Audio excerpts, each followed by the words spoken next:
really warmly want to welcome Susan and Ju. I'll quickly go through and introduce you a little bit. Let me see. Yes, Susan Ploetz is an artist researcher working with somatics and theory, writing, performance, simulation, and live action role play, which is something we'll have a glimpse of today also. And her work deals with the overlapping spaces of soma and technos. She uses imagination, magical materiality, and protocol to induce emancipatory emotive dissonances and perceptual expansion. So yeah, it's really technologies of the mind, you could say. She explores body-centered game design and narrative building play as co-creating world making that develops individual agency within spontaneous, ephemeral, decentralized communities. And I think especially in this sense of making worlds together, the collective world building, that really relates somewhat to what Ju is doing with her work of blast theory. Row Farr trained in dance actually and went on to study for a BA in fine art and textiles and Goldsmiths. And in 1991, she founded the artist group Blast Theory. And so that's actually, or there's really a huge body of work, which you can see in the background of her screen, the archive of all these things I learned just now. So there's really a lot of works that happened. And they're known for the interactive art they do that explores social and political questions, and really always placing the audience in the center of the work. And the work is often blurring the boundaries between the real and fiction, which is also something I am really interested in terms of this symposium. And so their work is really showing in all kinds of spaces, if it is a pub or a kennel or an abandoned warehouse, libraries, museums, also the Venice Biennale, among other places.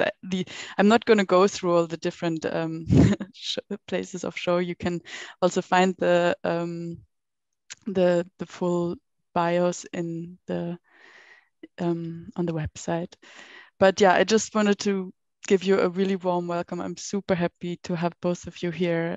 It's really a pleasure. And with this, I want to give the word now to Ju. And yeah.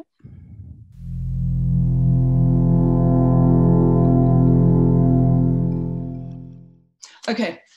So, of course, thank you so much for inviting us to speak here. We're delighted to be taking part in this, Carina. Quickly, just to say, we've been making work since 1991. These are the three artists in Blast Theory, Matt, Nick, and myself. And we've been collaborating with the Mixed Reality Lab at the University of Nottingham since 1998 on a lot, but not all of our projects. So collaboration inside Blast Theory and outside Blast Theory is something that's sort of the basic way in which we operate. So I just wanted to say about making interactive work. For us, we've always liked the definition, Brian Eno's definition, that work is unfinished and incomplete until the audience sort of meets the work and takes part in the work. I could say a lot more about that, but I'm not going to at this precise moment in time. But I think what's important is who can speak and who has agency to speak in a work. So I'm going to talk to you about 2097, We Made Ourselves Over, which was a commission for the whole city of culture and Aarhus, capital of culture, at the same time. We wanted to create some science fiction project. We weren't sure exactly what, but we wanted to do something that invited the public, the audiences in various forms to both help make the work and then participate in the work. And we were interested in the future, and we decided to go at the time 80 years in the future, which at the time was some data on the average lifespan of somebody in Europe. So we made 5 short films, which we shot on location in Hull and Aarhus, set in the future, and we worked with special effects to create more of that atmosphere of something futuristic. You'll see a bit of that in a moment. We made a smartphone app where audiences could talk to the main sort of characters or actors in the film about the future. We showed the screenings in all sorts of places across Hull where perhaps there wouldn't ordinarily be films shown in their local neighbourhood. More usually you would have to go to the centre to have your slice of culture, but we wanted to take the films out to various places around Hull. And the whole sort of process of the project was to engage as diverse a group of people as we could across the city in these conversations about the future. So one of the things we did as a part of the research was interviewed various experts in Hull and Aarhus about challenges of the coming century, if you like. And we made 9 short films, which are online, I believe. I can always send you links later. And some of the things that they looked at was climate change, AI, blockchain, and tarot card reading. So people with different perspectives and investment in the future. We did lots of workshops with 3 main groups. Firstly, with school children in Hull and with young people in both Hull and Aarhus who are over 15, and then with some people who are over the age of 60. We wanted to have a diverse group of people that we were asking questions about the future with. So this is just a few photographs from the workshops.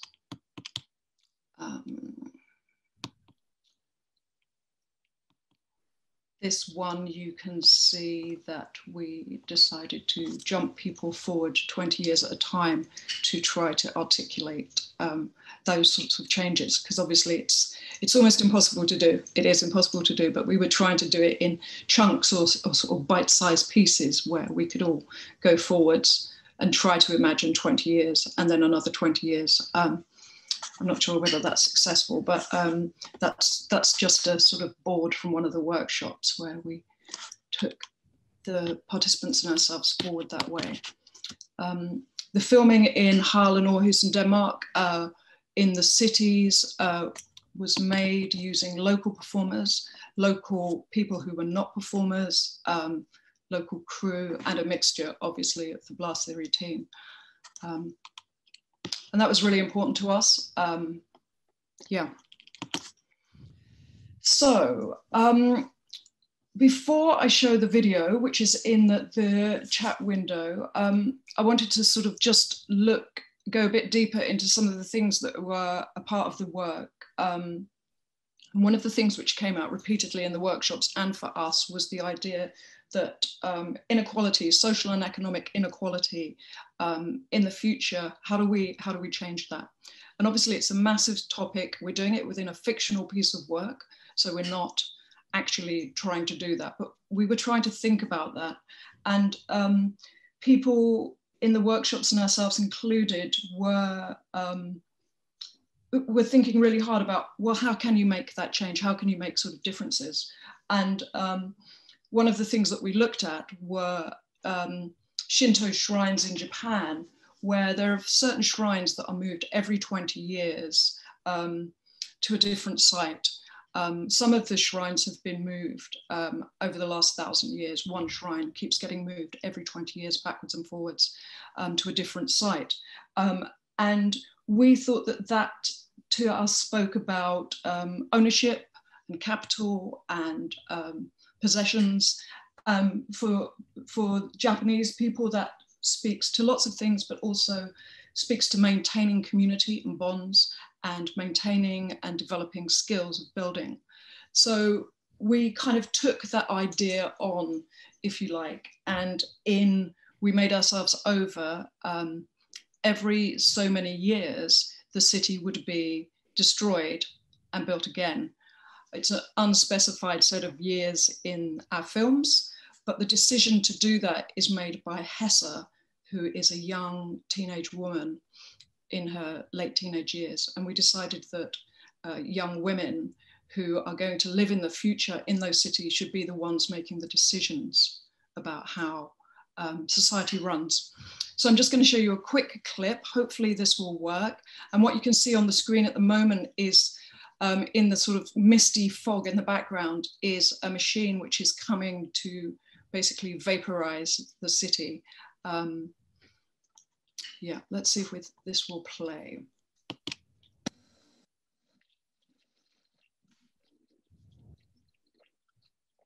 Is that working for some people?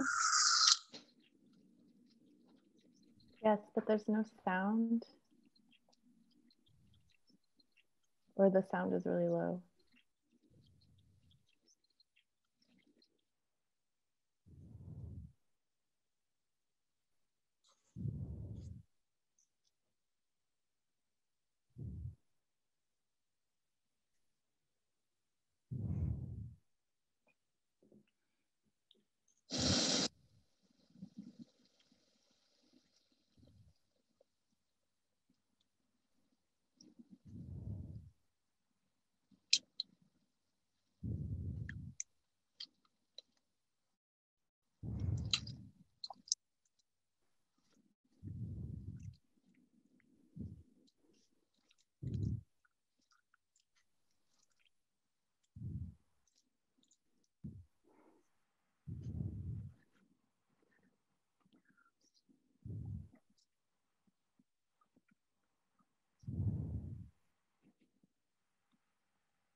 I still can't believe she made us go first.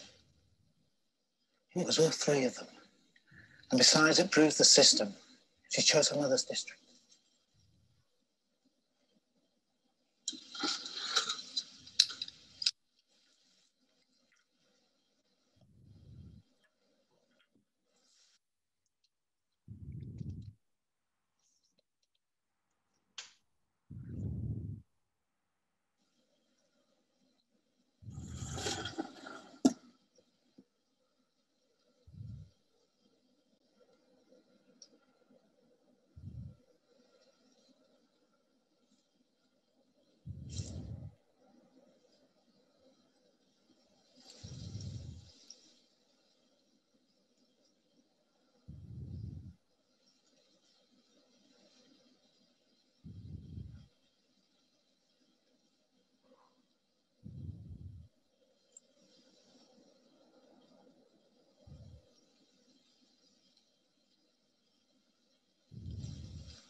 So, these days you'll realise why this is so hard for us.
So it's a very short clip from one of the films, and actually the person in the water with the curly hair is Hesse's mum. So Hesse and the young women who are deciding the future decide that her mum and her friends should be the first people to leave and start a new life, and therefore their houses would be destroyed first. And the little boxes they've got, which they were carrying on their backs, are all the possessions that they can take with them.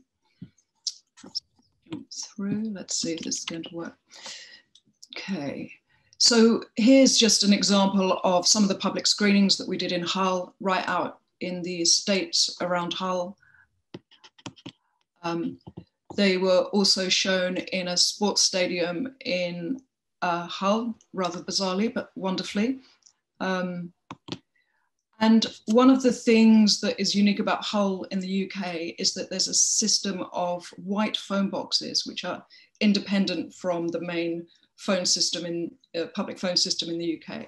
And we were able to make them all ring at the same time, which meant on a certain day, people could receive a phone call from Hesse. So that's just some people receiving the call. And we had queues around the phone boxes waiting to be the person who got a call from the future.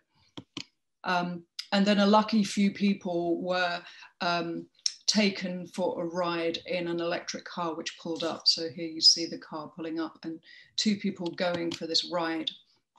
And in the ride, there is one of the actual characters from the film who is the person who passes on sort of future leadership, almost like a celebrant or something like that.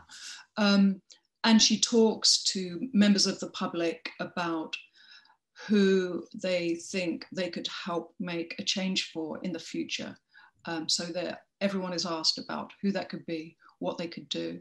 And they're given a token, which you can't see very well in there, which is a sort of white object, which is the average size and weight of a human heart. So each person gets given this as a kind of token of future change for somebody that they know.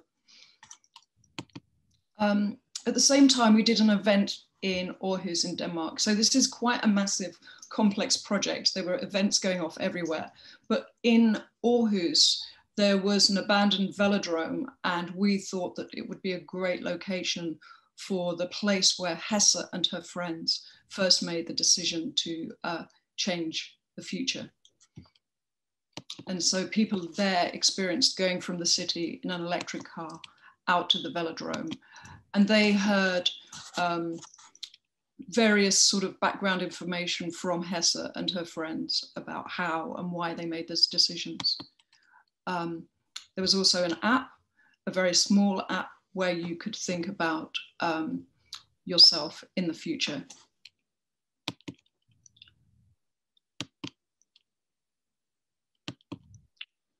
So I think I'm going to stop there, but I would just like to sort of stop and say that, just remind you of what we think about interactivity, that it's about something being unfinished and completed by somebody else, that it gives people agency, and that it is inherently political. Thank you. I think that is me. I hope you've got a rough idea of this vast beast of a project, and it's great to share it with you. And of course, I would love to answer any questions if I can, and if you would like to ask them.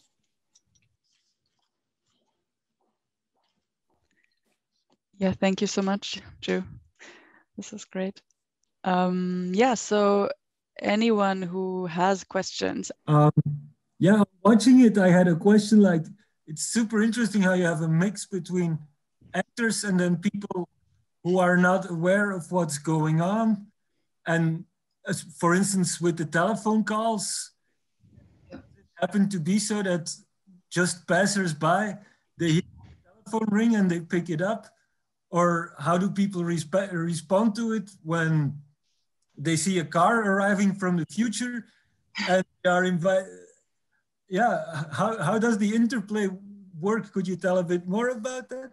Sure. Sure.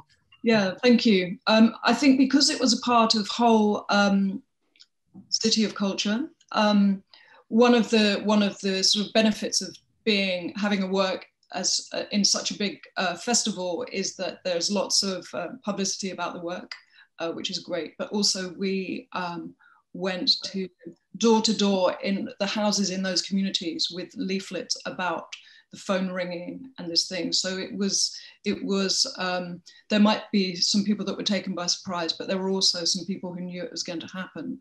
So there was a lot of word of mouth, I suppose, of how people actually got to be there. And the films were shown first, so there was almost like it was already like intro or entree or on-ramp into the project. So, you know, perhaps some people knew that something was coming. Obviously, a lot of people just sort of dismiss it because there's stuff that goes through your door. They're not into this kind of thing, whatever. And then when you got the call, if you were going to be picked up, it would directly say that the car is out there coming for you. So it was a timed event. Hesse would talk to you first. It wasn't live, it was pre-recorded, because obviously to do that, just trying to think how many phone boxes there are, 300 phone boxes in Hull, to have 300 live simultaneous questions with one person is not possible. So it was a recorded, call, but it was sort of talking to individuals from the future about what they're doing and what their future hopes could be. In a way, quite simple. When I think about it as an overall project, I think it's quite complex, but that sort of, that arc goes through the project in every way. I think we had the job really as artists to make all of the different components in 2 cities make sense as a big piece of work.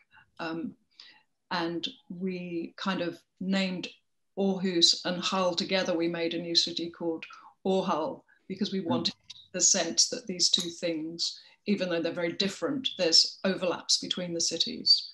I hope that answers a little bit. Yeah, yeah. Thank you. Very nice, thank you. And I just have a quick question adding to that, because you were speaking a lot, I imagine you have a lot of communication, or you were speaking just now about how the thing needs to be advertised, because you're speaking to so many different people, and it's not just, especially if you don't want to just have the one community where you know where to post it, but you want to actually really, so there needs to be a lot of that. And then I was wondering if this communication, yeah, sort of how you do it. Are you trying, how much do you fine tune, or also do you find different language to speak to different people, and also do you communicate in world or out world? So do you speak to people in the fiction or outside of the fiction? Okay, good questions. We had to perceive of the work as an overall world. So we had to make sense of the different parts for ourselves, how they relate to each other. We spoke to different groups of people differently. So for example, we'd worked with a lot of people in workshops and local volunteers and extras and actors. So we were talking to them about this project that's going to happen, because they were kind of a little bit on the inside. They were making the work with us, or performing in the work with us. So there was a kind of a circle of people around the work who we would talk to about what's going to happen and when, and could they share it, and so on. So that was a kind of ripple effect. There was an audience that is the audience for the 2 different cities and capitals of culture. So there was a sort of comms strategy at a high level from those 2 places about how you tell the public what events are going on. I think for both of them, it was quite difficult. And again, it was communicated out of world to the audiences, to the public. I think the things in world, I think there wasn't really, I guess, communication about the things in world, but there was a sort of a logic to how the different components in the world made sense in relation to each other. So we wouldn't sort of say, oh, there's 5 films from Hesse today, and please go to the phone boxes tomorrow because she's going to call you. We didn't do that, but there was a sort of a logic in the narrative that meant that may happen, or for us it made sense. I think it's really tricky, actually. It's such a sort of complex project happening in 2 cities and lots of different platforms that in a way, we try to keep it simple on the communications, and we focused in the work of that making sense as a fiction, as a world, but not so much of communicating between those different elements inside the work. It was kind of around the work. Yeah. You know, maybe that wasn't such a good thing. Maybe we lost some audiences and participants because of that, but that was the decision that we made. Yeah, if that makes sense. Yeah, no, it makes sense. Yeah. I guess, yeah, maybe then from that on more broadly, still about this communication with various people, because you are for the work, of course, so much also depending on people interacting with it,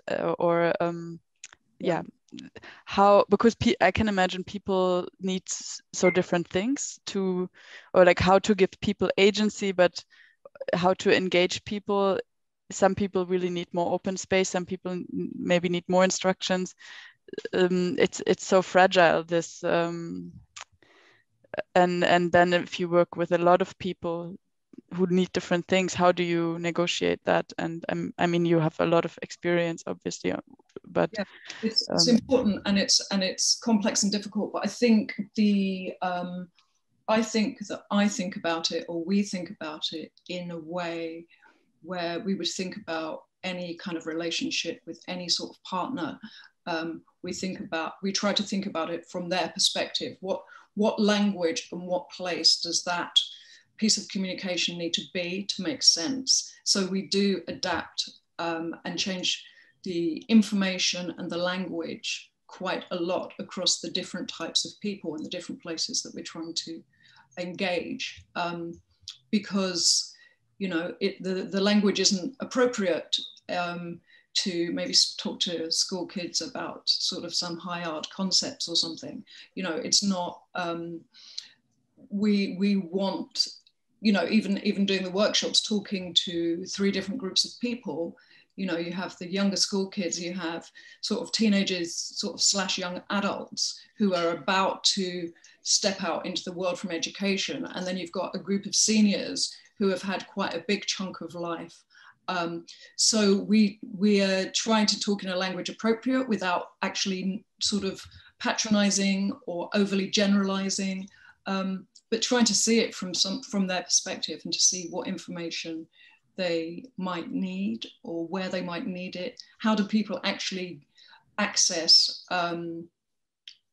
work? Where do you find out about it? You know, we all find out about it in different ways. So even at a simple level, it's trying to understand that. And I think, you know, in a way, that's one of the reasons that we put the films out into the sort of the neighborhoods in Hull, where places where people might not generally come into the center, pay a large amount of money for doing a cultural activity, but are nonetheless important, engaged, have views on their lives in the future. So yeah, it was sort of inside the structure of the work, but also very carefully crafting the language and the location of the language without talking down to people, trying to understand. But I don't think it's possible, obviously, to make a work for everyone, and I don't think you can satisfy everybody's needs and demands and desires in that.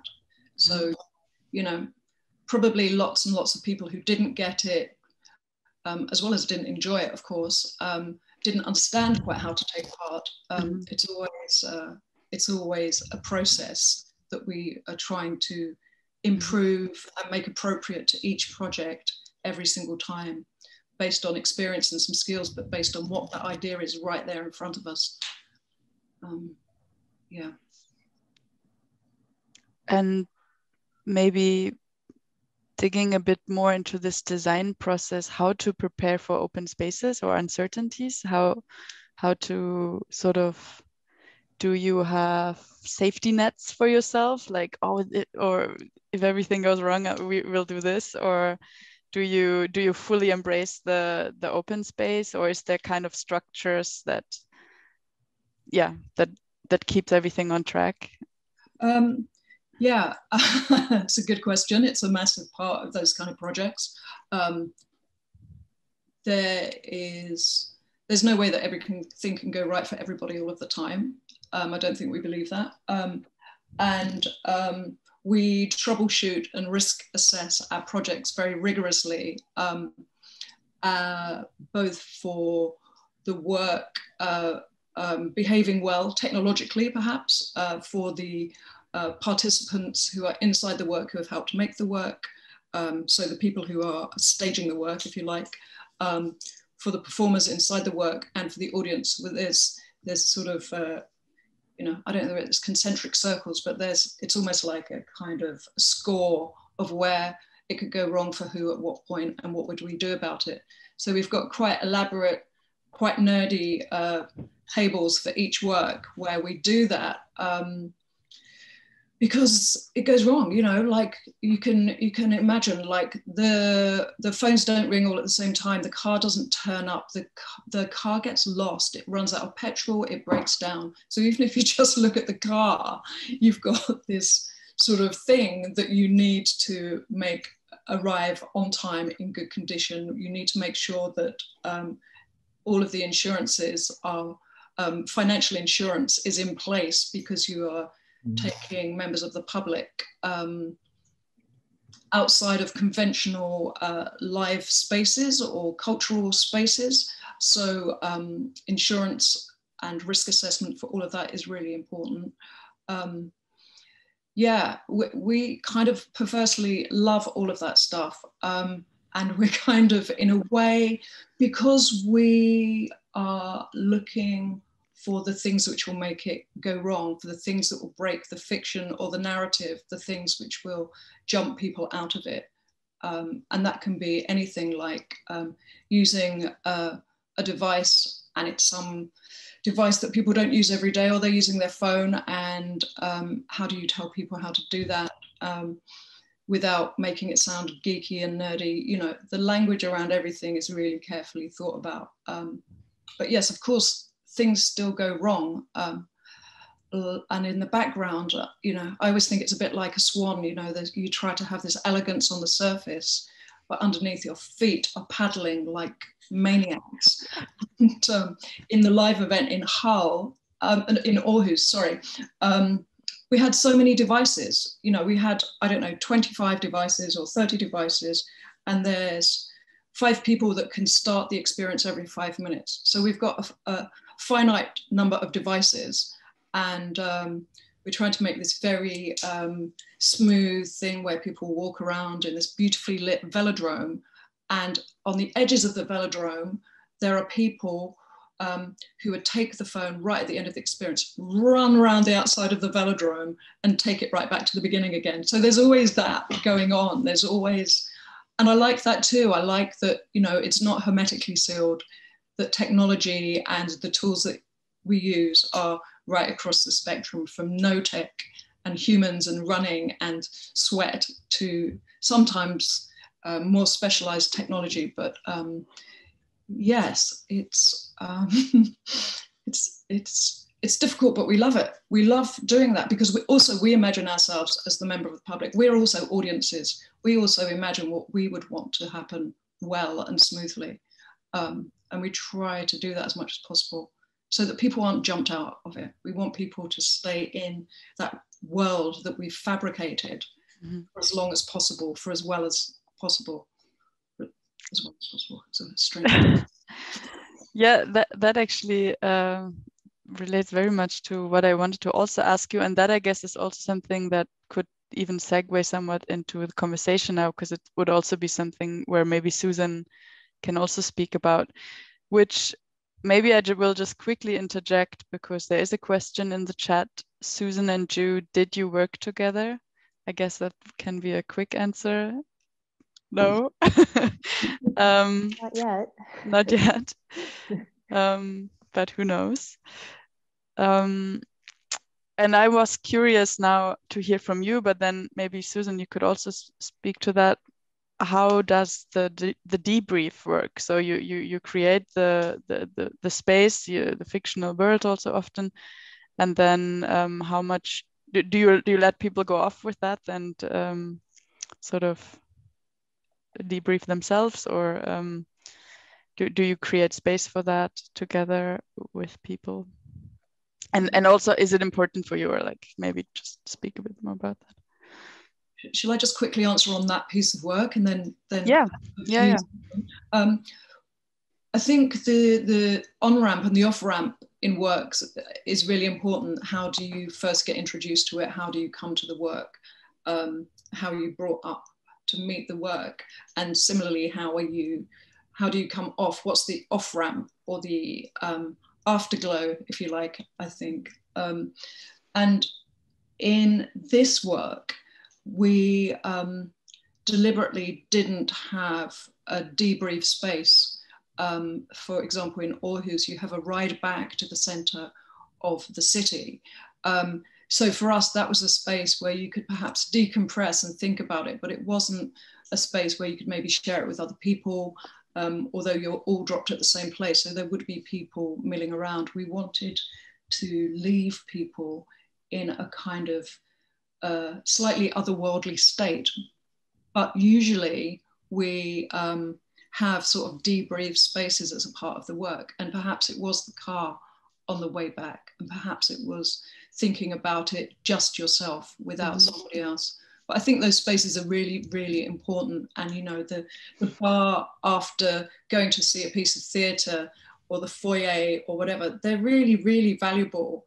And that is still a part of the experience for me. That is still a part of how you are kind of softening back down into your life. And I suppose that's one of the hopes of artwork, is that you carry something with you. So you might debrief, you might think about it, but I hope, maybe naively, that some of that travels with a person for quite a long time to affect some thinking differently. But it's not always in the space, but I like it to be a part of the work. We like it to be a part of the work because we know how important it is.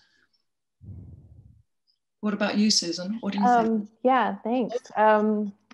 Yeah, I totally agree. I think there's this LARP designer, Bjarke Pedersen, who talks about experience design, and like the first time someone hears about your experience is like the moment it starts for them, the experience, and then, you know, the actual event, and then like the stories live on forever. So like however your memories and like how you keep thinking about the experience can last your whole life potentially. I think I work with kind of the Nordic or progressive LARP tradition in a lot of my pieces lately, which have a very deliberate, or, you know, it's a convention kind of at this point, that you have a workshop space that you all participants and the organizers calibrate the world together, build relationships, the characters, etc., and practice mechanisms and how things will work. And then there's a debriefing time at the end where you all come back together and de-roll, so get out of your character, and then maybe share stories and experiences of what happened, maybe a little bit what worked and what didn't work. I mean, all this is very up for debate and controversy, if it's important or not, if it's helpful or not. Some people think a group debriefing can silence certain voices that don't like match whatever anyone has said before, but there's other ways to debrief or de-roll, like a hug corner where people can just like hug or like chill out with each other, or writing your experience down and trying to find a balance between preserving someone's individual experience but also sharing the experience with each other, creating a group experience, because especially in a LARP, it's kind of a first person view of a world. And so you only have like your story. So it's nice to hear the other stories. And then it's also nice as an organizer or designer to hear how it was for people.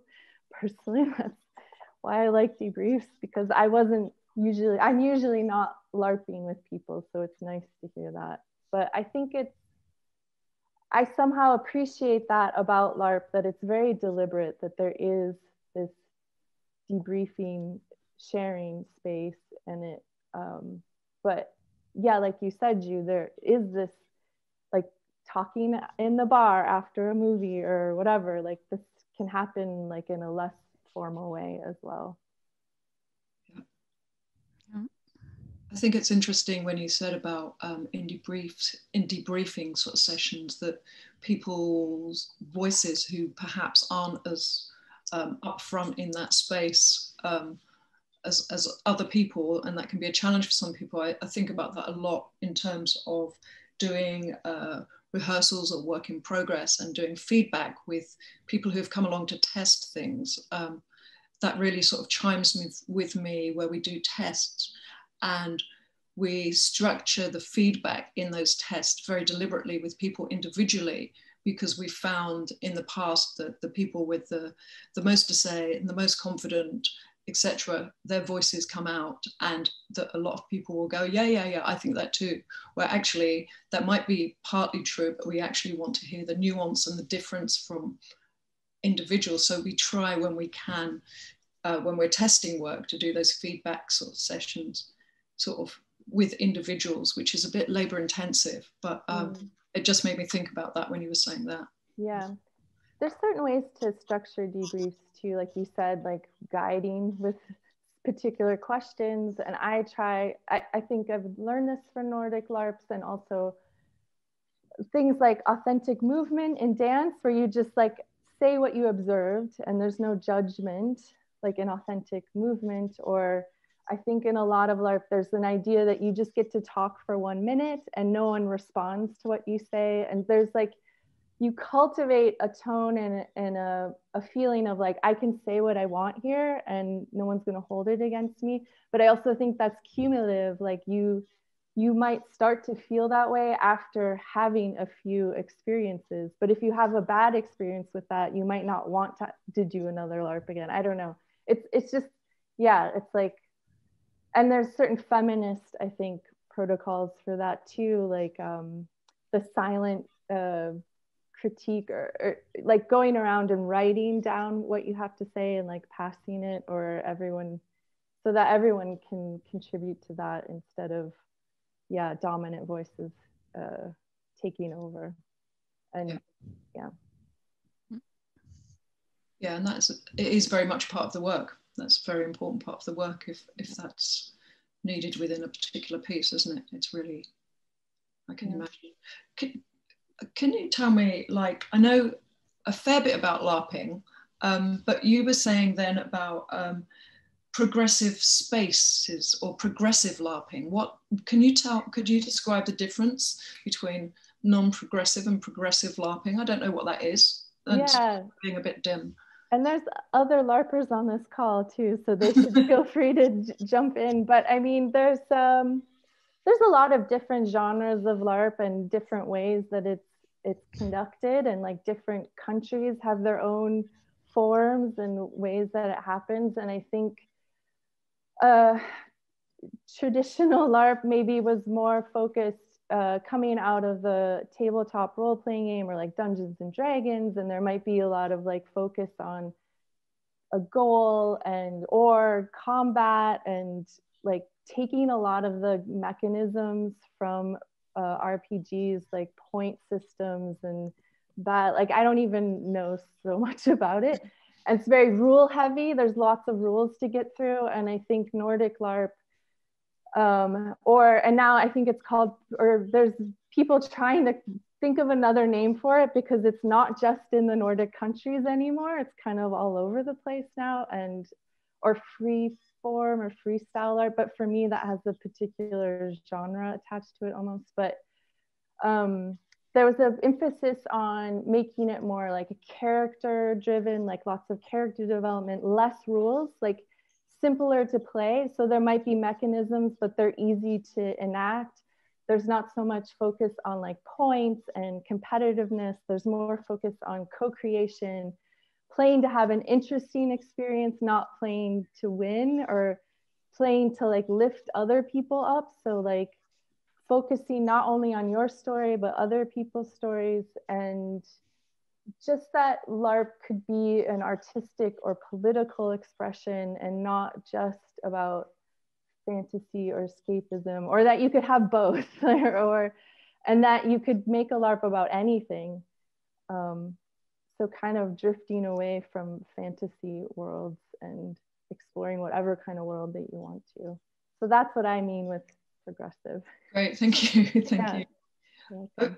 It also made me think when you're talking, sorry, I've got loads of questions now. Yeah. It also made me think about the question in a way that Carina asked me about how you communicate that out to people. How do you invite people into LARP who are maybe not just the people who are already like LARPing or know LARPing? How do you reach that out to a different kind of population or public? Yeah, I mean, I would say that I mostly work with non-LARPers, or maybe people who are interested in LARP but not a part of a LARP community, or maybe don't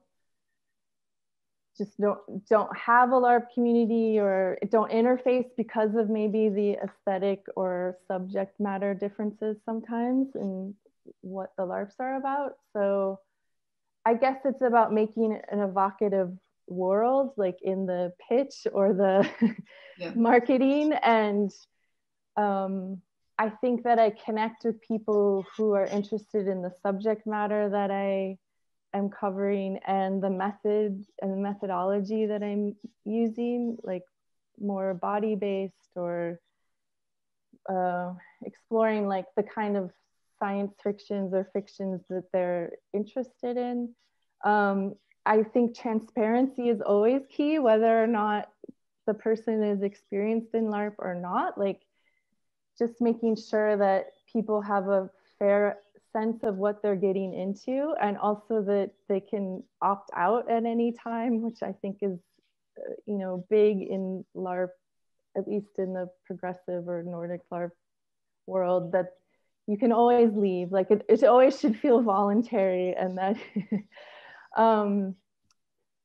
but yeah, it's difficult because I think people have preconceived notions of what LARP is. A lot of people think LARP is, you know, guys in the forest with rubber swords. And there's a lot of taking the word LARP to mean different things, like either that people are pretending and believe the world, or I don't know. I was just reading about LARP in China, and like the LARP that's happening there is like kind of like murder mystery theater combined with escape rooms. And I would say that's quite different than what my LARP is.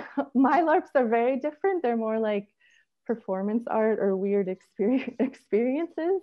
So, I mean, when you say LARP, it can mean so many things. So it's just being very specific about what the thing what your thing might be. And I don't know, it's kind of a blessing and a curse. Like some people love, like, ooh, intrigued by LARP, and some people bring in a sense, like won't even do it because it's a LARP, I think.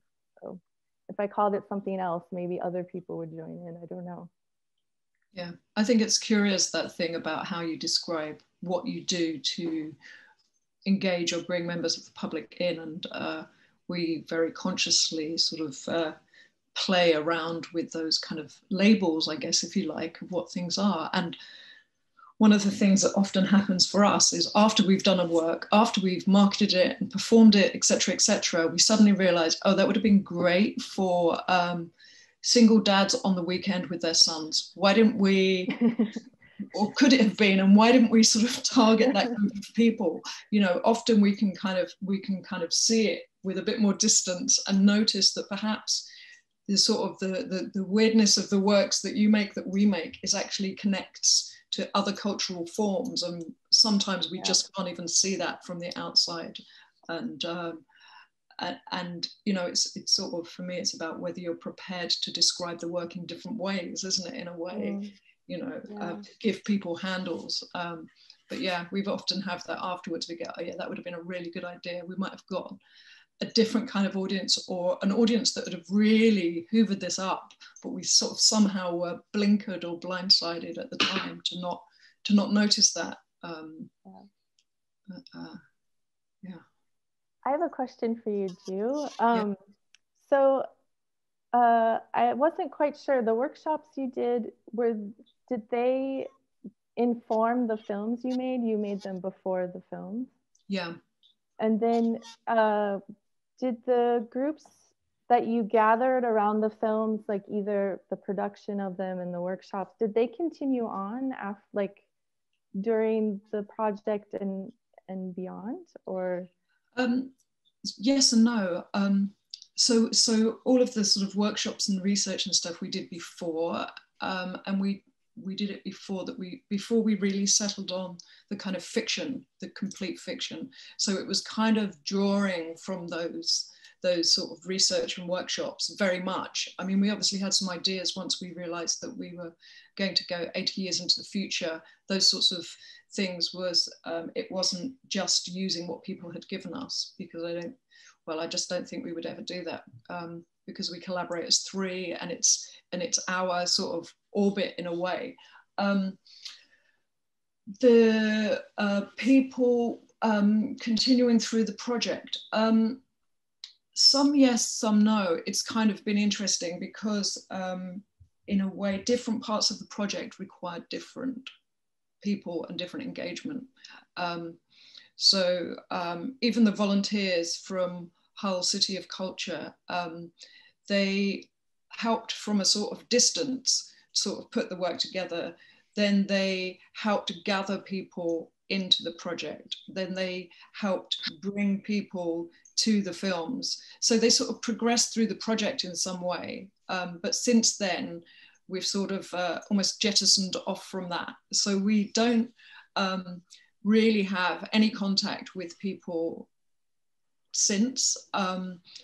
It's very sort of project specific, I suppose. And, you know, I don't know about you, but like for us, that was like a huge project, obviously, with like hundreds of people. And the feeling is like fantastic that you've got this kind of community, different communities of people. But then it's like being a big family, and you can't like look after them all afterwards. You know, you can't continue to engage down the line. Oh, I'm getting feedback.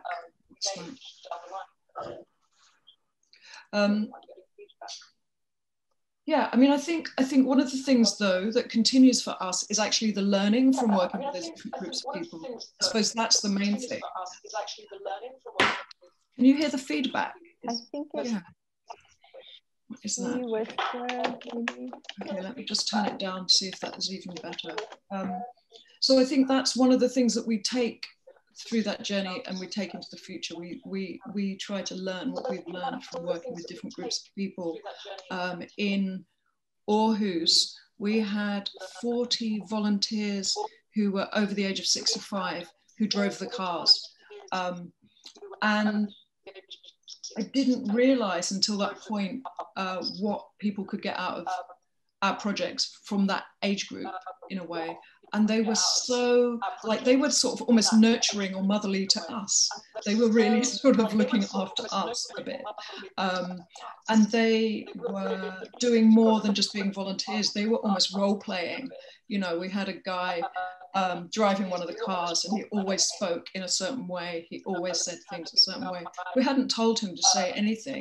We just had told him to open the car door, wait till they've got their safety belt on, and then drive off. But he had this whole thing that he developed himself, which was like wonderful, and was a part of the work. You know, it was a part of the flavor of the work. But we haven't stayed in contact really with any of the people directly, because it's so big, there's so many. It's like, you know, yeah. And I think each work is so different that to bring people along to another project it's a different set of requirements, I suppose. Yeah, maybe we just love them and dump them. Maybe that's really, we're a bit brutal. I don't know. Yeah, I mean, I wanted to anyways ask you, like, because this is something that I found so really intriguing also in both of your works, the way you relate to building communities. And maybe just speak, if you can both speak a bit more about what sort of taking care that requires, and but also, yeah, how you do that, or what, where you have to take, where you also maybe have to be careful, or I guess things, it can be very sensitive in moments to also work with maybe communities that you don't know if you're coming from an outside to a community, but also then if you are creating temporary communities within your work, how to sort of work with that very fragile situation in a way. And yeah, I'll let you speak. Do you want to answer, Susan, or I go second? Yeah, sure. Well, I think that's what I really appreciate about this form of LARPing, that it's so intentional about the centering care. Maybe it's not always successful at it, but that's what I've really appreciated, that there is like a focus on personal safety and interpersonal safety, and there's mechanisms for it, and there's mechanisms for before the LARP and during the LARP and after the LARP, and maybe it's not always successful, it's not one size fits all. And I think especially over the last year, I've just more and more been realizing that like care, it takes a lot of time. You need to move slow, and especially if there's trauma involved or you don't really know what people are bringing to the space, one thing that's not charged for someone could be really charged for someone else. Like even just using your imagination can be really charged and traumatic for some people. So I think that for me, that's a very strong component of what I do, and always something that I'm trying to improve on. And I take it quite hard when I feel like someone hasn't felt safe, but sometimes you can not feel safe and then later on realize like the meaning of that moment, or like that it helps you process something even though it didn't feel good. Like feeling safe doesn't always mean feeling good, I think.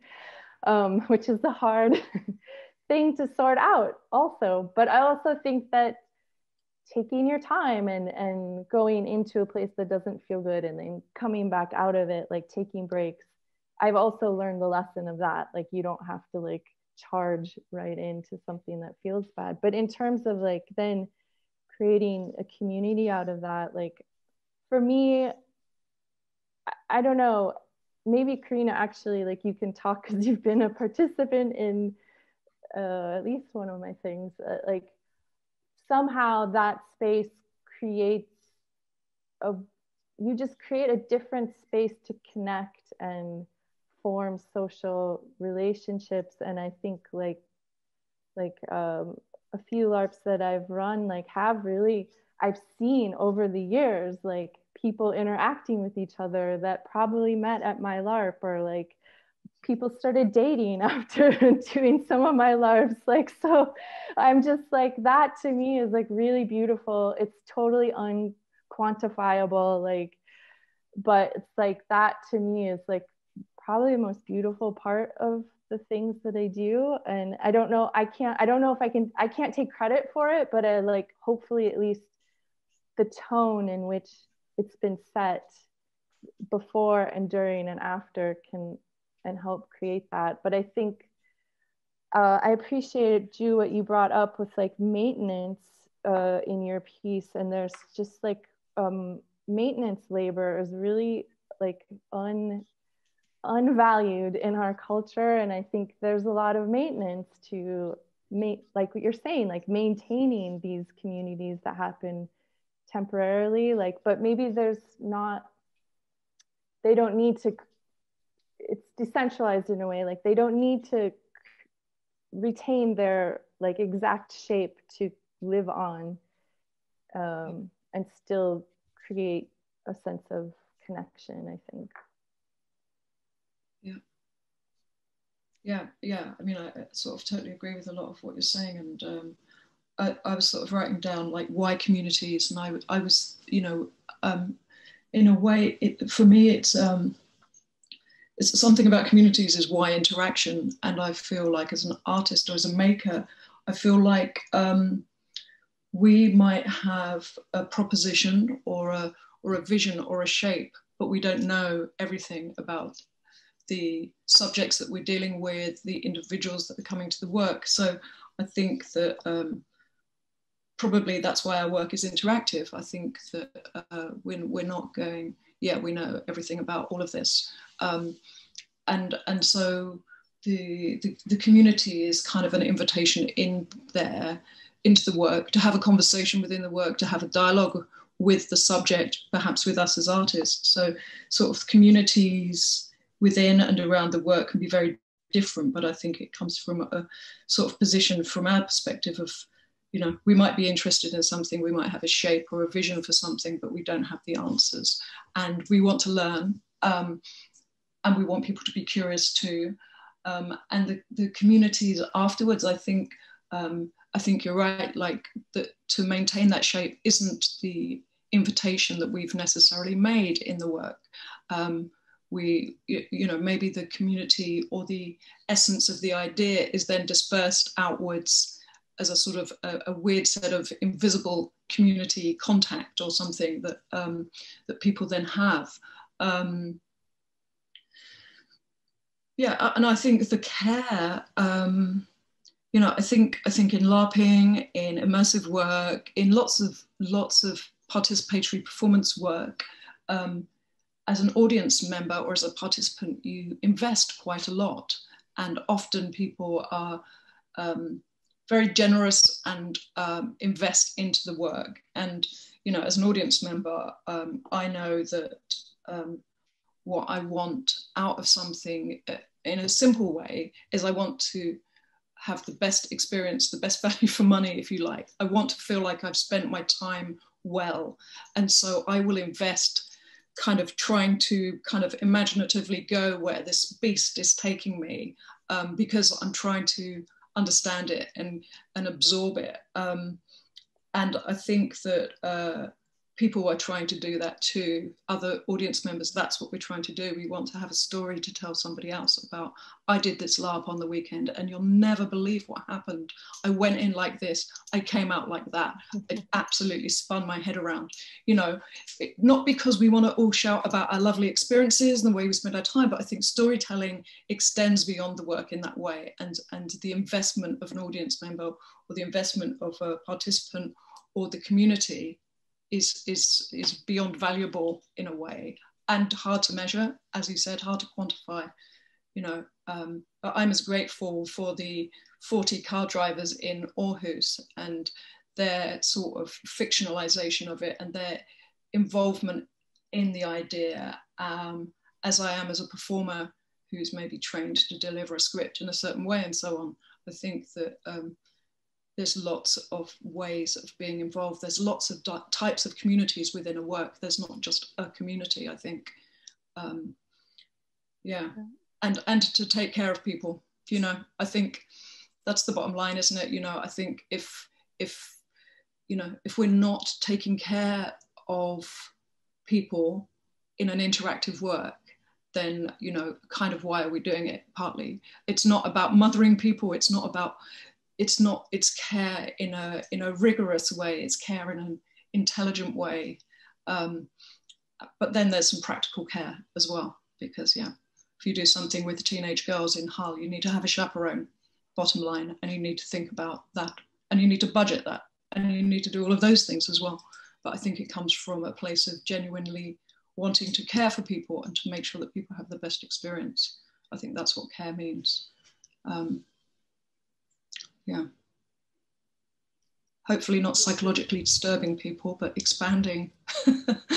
Also. Yeah. Maybe as a last question, actually, for me is then to drill in. I mean, we've touched upon it already, but just in what you said now, and also before when we talked about the debriefing.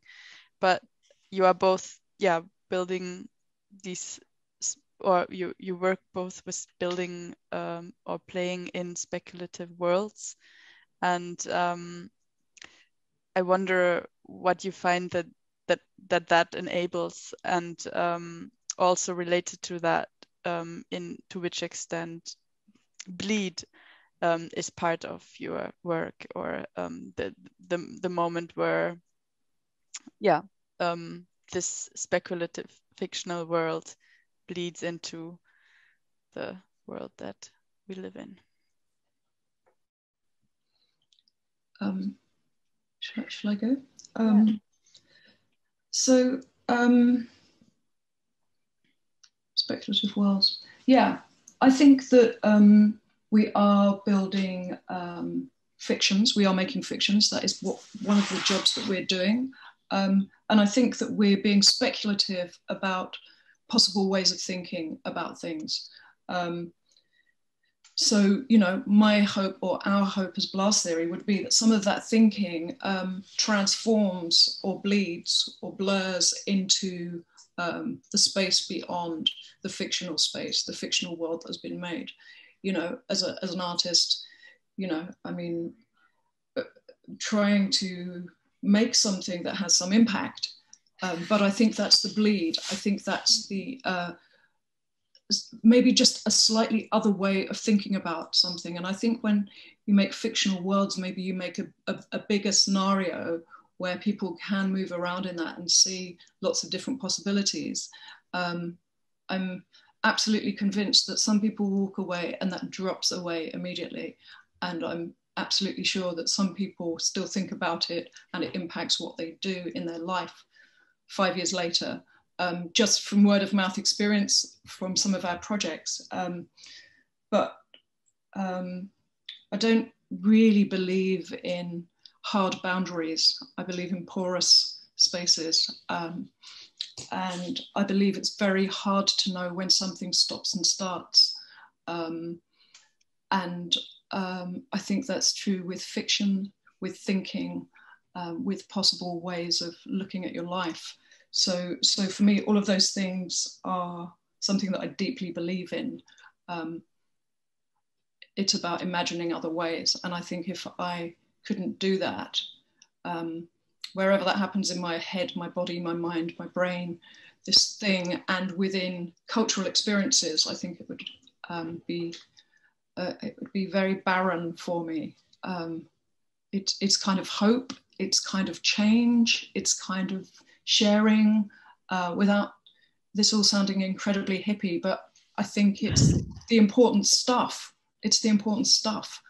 And I try to make work to try to deal, in my mind, with some of those things which are important. And speculation and risk and reimagining and bursting boundaries or sliding across them and thresholds are absolutely key for me. Thank you. Yeah, I guess all of my LARPs are a question, and then I'm inviting other people to come in and like explore that question with me. And I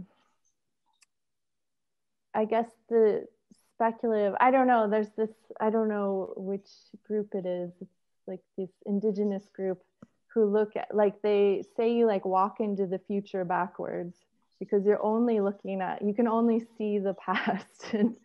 But I think you can like, whatever it is that you're like imagining for the future might be made up with little bits of the past or little other things, other worlds that you might have known. So I think for me, like speculative worlds or fictional worlds are just like a way to try out something. And I don't know how separate it is from who you are now. Like that's, I think that's it's just like it's a conceit and a space to contemplate that, like how different am I from my character, or this, you know, whether I made the character or someone else made it for me, how different is our world from this world actually, like how much space do we have for this different thing. And like I think it's important to set up the conditions for a world instead of like just saying like this is this world. Like I think I'm more interested in using LARP as like a way to build a system and like build behaviors and see how behaviors shape a world or like shape a group dynamic or something like that, or vice versa. I mean, you can do it both ways, like top down or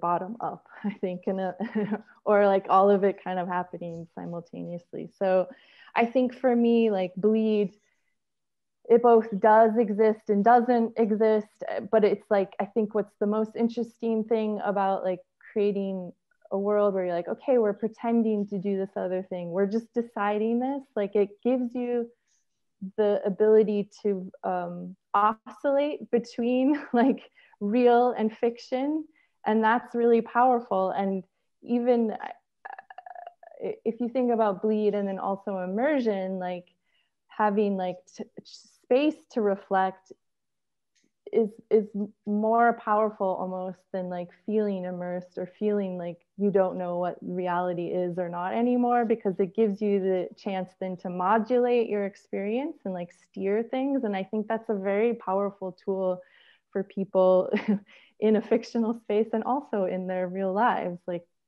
if that bleeds, I think that's what I would like to bleed for people, is like that as a tool, like being able to modulate your experience and reality. Yeah, completely agree. Sort of that permission to act otherwise, to try something else on, to sort of think and act otherwise is really, that's a space that's very, very precious and valuable. Yeah. Yeah, I think this is good, a great moment to to move into a little reflective break. And lovely to speak with you, Susan. I hope it goes well.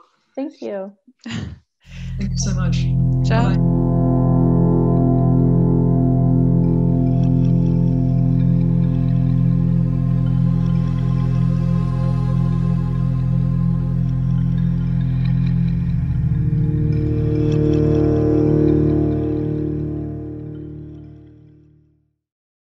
Welcome. Let's do a very brief introduction round because there's just enough of us that I think we have time. So keep it very, very brief. Just say your name and preferred pronouns if you would like to include that, and maybe 2 things you're curious about, like in 2 to 3 things that you're curious about in like 1 word. So for example, my name is Susan, you can use she, her, and I'm curious about world building and timing, time for this experience together. And then you can nominate someone to go next. So I'll nominate Matt Pat. Hi, I'm Matilde, pronouns she, her.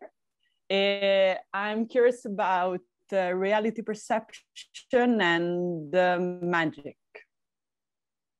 And I pass the ball to Jade. Great, thank you. Hi, I'm Jade. I don't use pronouns, and so you can call me Jade. I am interested into how we, from the same experience very different things, like our different perceptions. And I pass to Steven. Yes, I'm Steven, or Steven as they say in Dutch. It's all good. Use he, him pronouns, and I'm interested in a lot of things. Maybe mostly in the hybridization of physical activity in online in front of camera contexts or environments.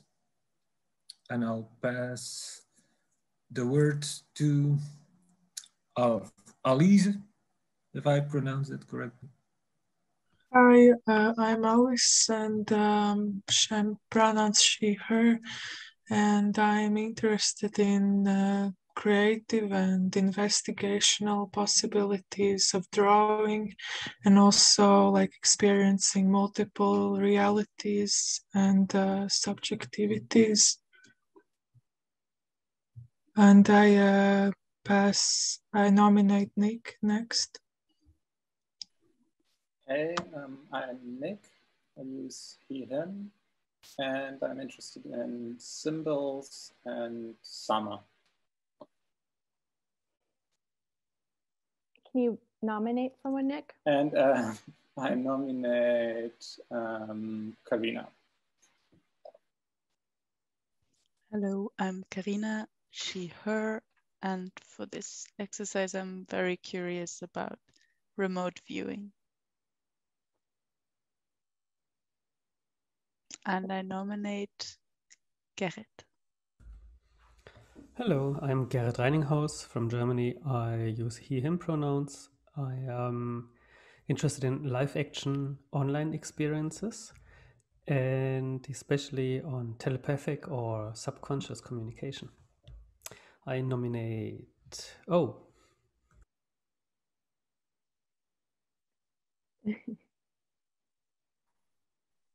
Hello, I'm Ho. I'm in Germany at the moment. And the 3 words I chose was transsubjectivity, telepathy, and the unconscious. And I will nominate Jule. Hi, my name is Jule. You can refer to me as she, her, and I'm curious about getting to know other LARP fans or nerds. So getting to know you all guys and about this remote drawing thing. Yes, and I pass the word to Marion, please. Yeah, hello, I'm Marion from Holland. Yeah, I'm just kind of very curious to get my very first glimpse at LARPs or kind of Nordic LARPs, and very curious how that kind of connects with performativity. And yeah, I don't know, Hannah, have you kind of been speaking already? No, okay. Hi, I'm Hannah. I use the pronouns she, her, or they, them. And what I'm interested in is this telepathic drawing and embodiment and mixture with technology. And I will nominate, let's see, Magdalena. Thank you. I'm Magdalena, she, her, and I'm interested in world building as a group process. And I nominate Mikkel. Yeah, I'm Mikkel, he, him, and for this, I am primarily interested in world and character building as a collective exercise. And I nominate Pablo. Hi, hello, I'm Pablo. Pronouns he, him. And I'm curious to see how fictional identities can live together online in a shared space that it's digital. I'm curious to know about that. And I nominate Tui.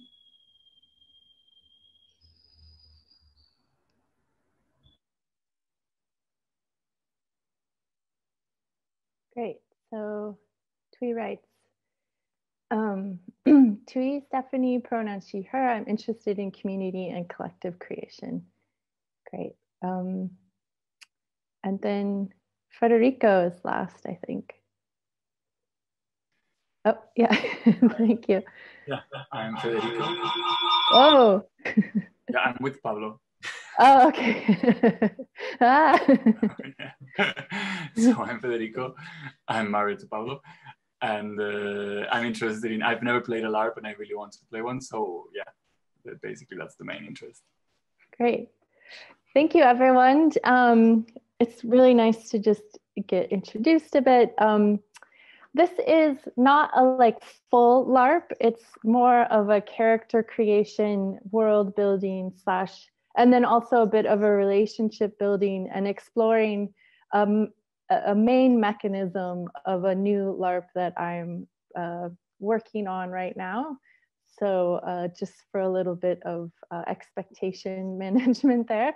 So you'll get in touch with your character and start developing a relationship with someone else. Will be the extent of our play at this point today. Yeah, of my LARPs, it's maybe the least physical, but we're still going to be accessing our senses and an embodied experience. But It's really hard to make things physical also on Zoom, but also, yeah, that's a part of the fun challenge of this. We're just gonna dive right into it, but I just want to say overall, there's no right or wrong way to do this. Find what's fun or interesting for you. If you do have questions, please ask either out loud, or you can send me a message, either a message to everyone or a private message to me if you'd rather keep it private. If you have that question, probably someone else does or could use the clarification too. Yeah, and we're trying to keep it around 2 hours. We started a bit later than we scheduled, so the last I think 15 minutes I have for like a debrief at the end. So that's also if you need to leave before 3:30 Central European time, then you can feel free to go. Oh, and we have someone new. Hi, B. We're just getting started now, so hi. Hey, Susan, I'm so sorry for being late. Oh, that's right. It slipped my mind, but if it's too disruptive for me to join at this point, I No, can... this is the perfect time. Well, this will be the cutoff forever. Okay, wonderful. We're just getting into it now.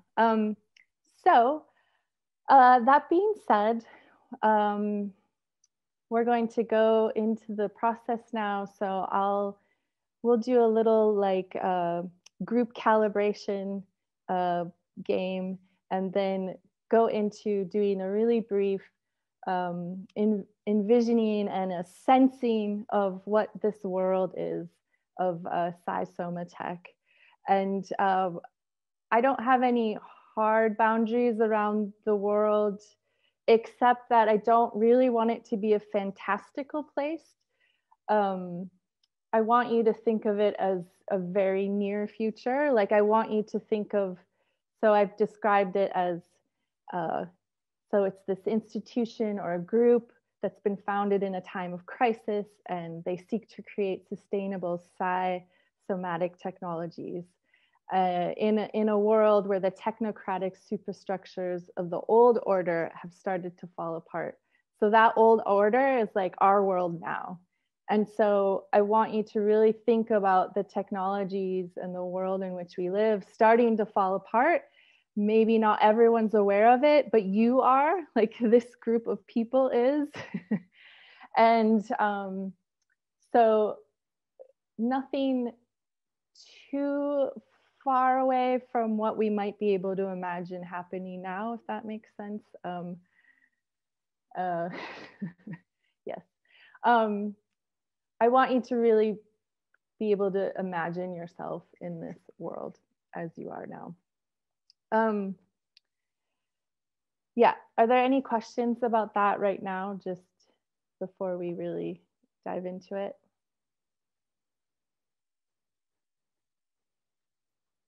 Okay. We'll do this kind of, it's this numbers game, which maybe some of you are familiar with, and then we'll do a guided meditation and call out what this world feels like, and I'll guide you through the whole thing, and then also a little guided meditation to sense into your character, and then from there you'll draw a symbol or some kind of drawing for your character.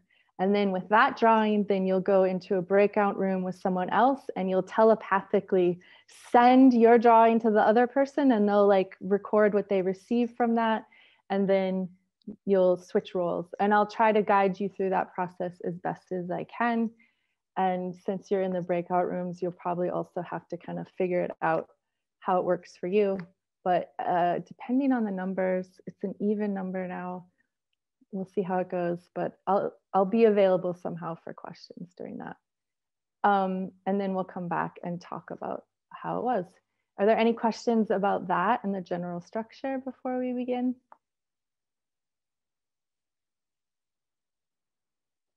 Okay, good. Great, so you can feel free to turn off your video now. And I just would encourage you, invite you to close your eyes and feel the weight underneath you and take a breath. Maybe do any kind of stretching that you might need at this point. And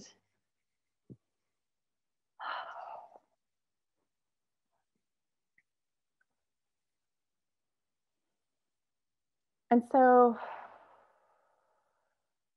I just want you to tune in to how you're feeling right now. And there's no need to correct it. We're just observing how you might feel.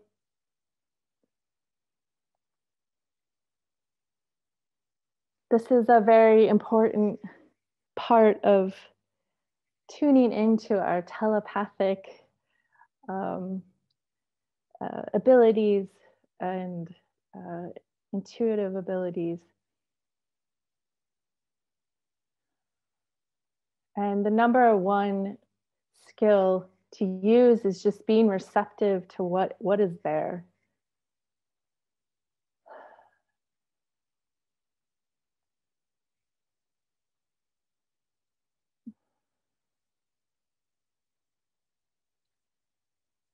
Just notice the weight of your body against the surface that you are on.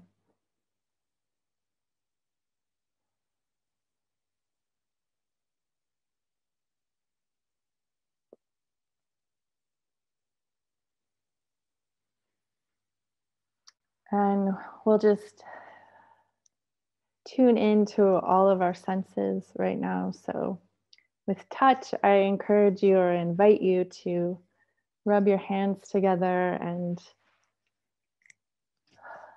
rub your skin with your hands and rub the surfaces around you and notice the information that you're taking in. There's texture, there's temperature,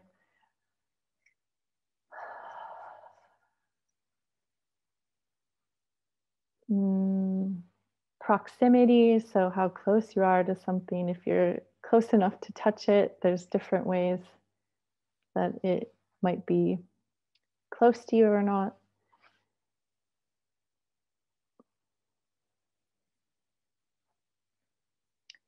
You can use different amounts of pressure and then start to get different information about the density of whatever it is that you're touching.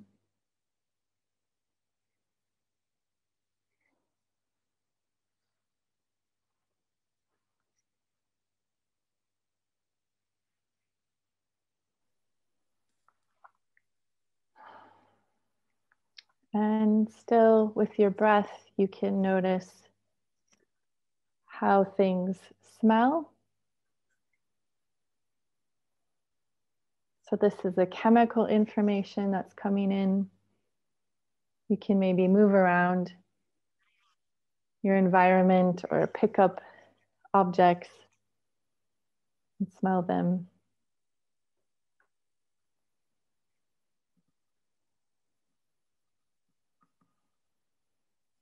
And smell itself is a form of touch. It's molecules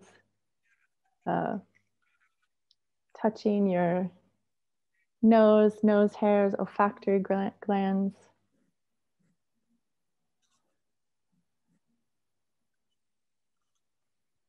And there's actually olfactory sensors inside of your body, so your organs kind of taste each other in a way and use that information to know about placement and chemical reactions that are happening in the body. So there's a lot of chemical or molecular information that's coming in, and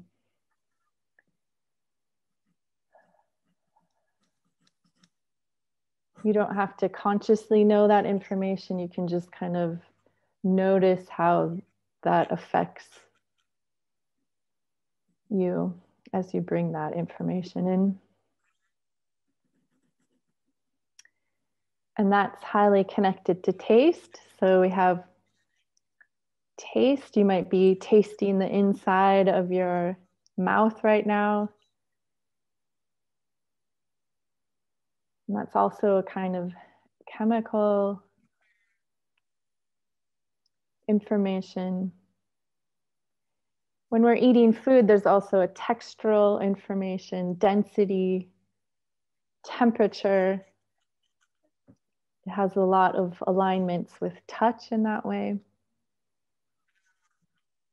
Since the camera's off, you could maybe lick an object near you if you feel like experimenting.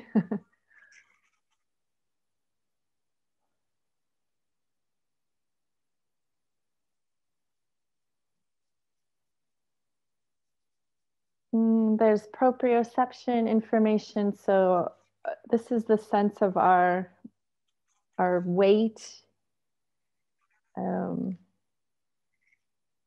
our sense of self in space. So you can shift around a bit to notice your proprioception, or leaning backwards or forwards.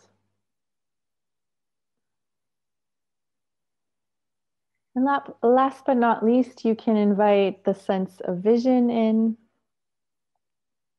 In a way, this is a form of touch. It's light particles, molecules, waves.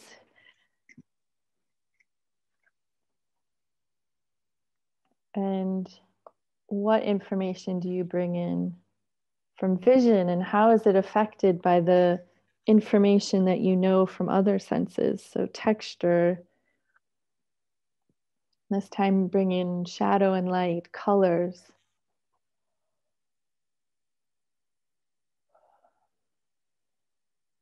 Oh, and I forgot sound.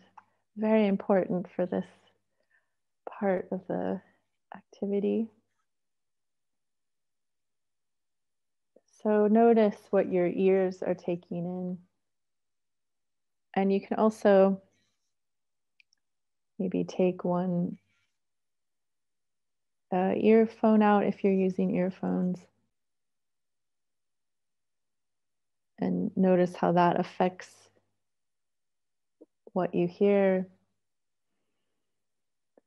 And we have this added element of whatever we're hearing from our device that we're on the Zoom call on.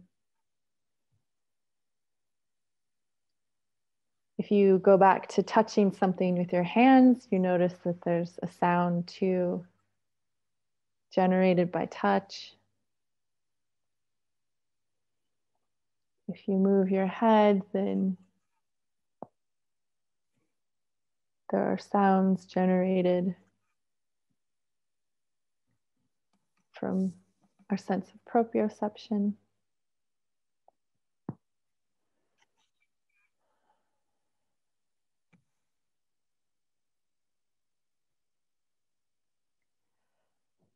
Just on your next breath in and out, just absorb all that information. That's an incredibly complex set of information.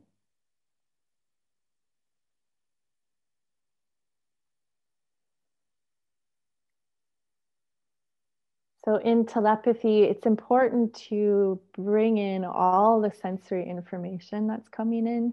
It's not just about visuals. And sometimes a very discrete image is slightly misleading when it comes to telepathy or remote viewing. So it's good to hone in on the sensory information, the sensory qualities of what it is that's coming to you.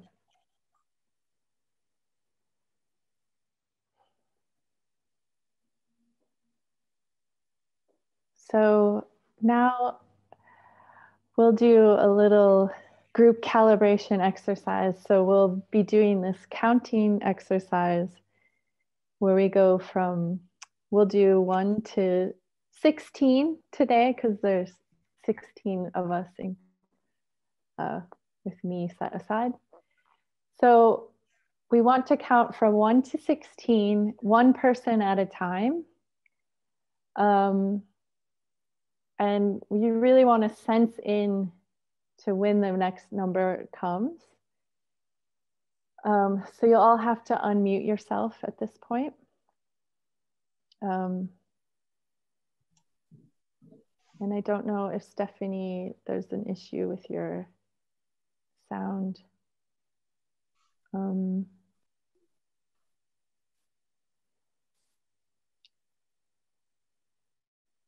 So one person will say one number, and then the next person will sense in and decide to say 2 after 1, and we'll go all the way up to 16.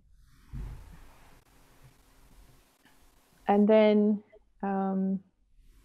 if 2 people say the same number at the same time, then we have to start all over again from 1.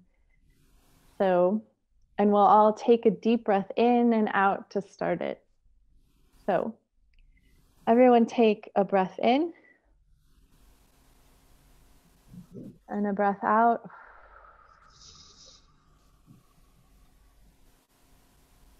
And we can begin.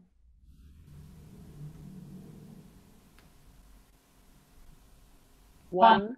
Oh, oops, okay. We have to start again. So we'll start all over again with the breath. So take a deep breath in, everyone, together.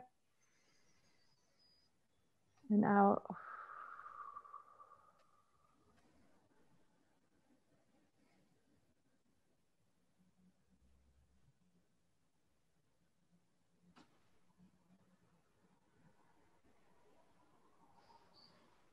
One. 2. Oh, okay. Start again. So I'll take a deep breath in and out.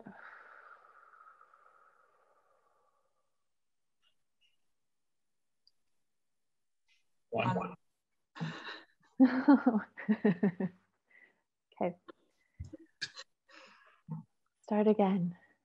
Breathe in and out.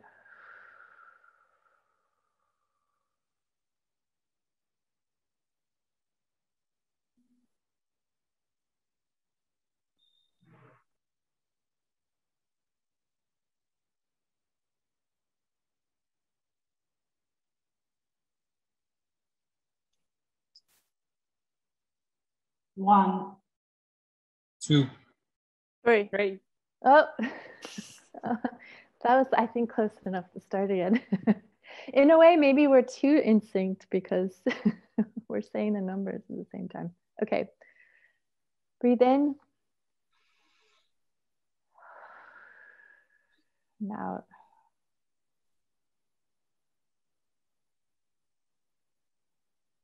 And begin.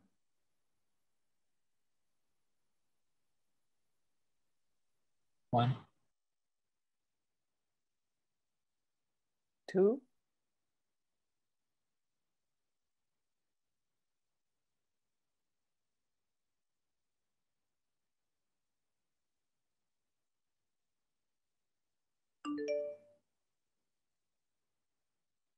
3. 4.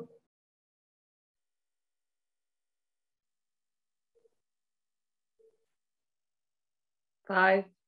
6.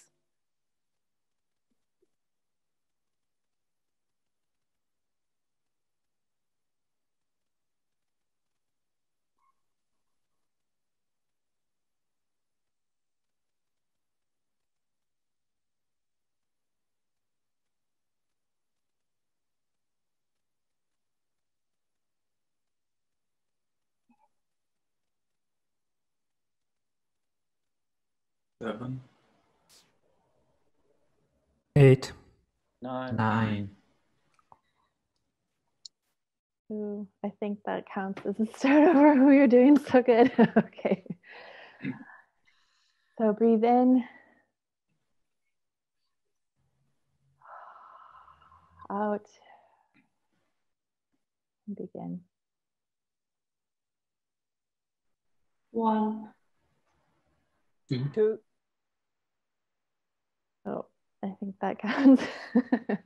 Okay. Breathe in and out.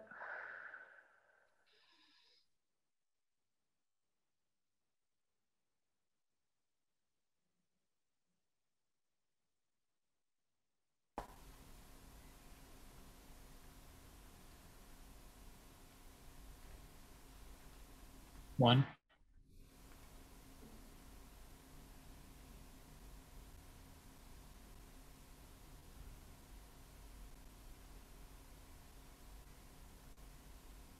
Two.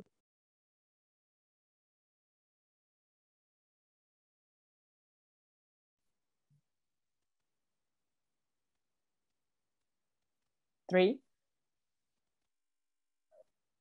Four. 5.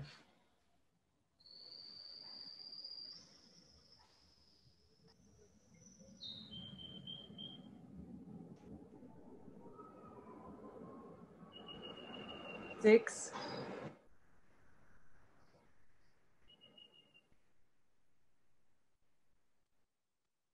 7.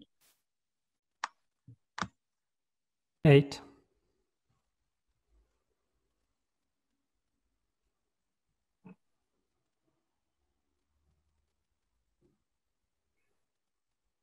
9.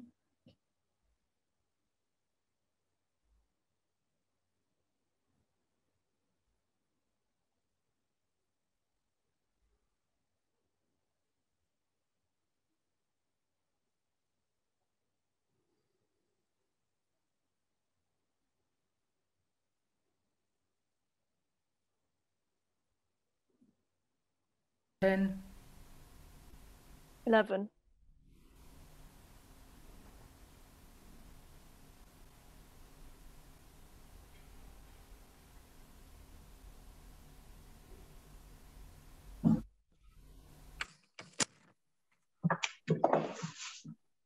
12. 13. 14.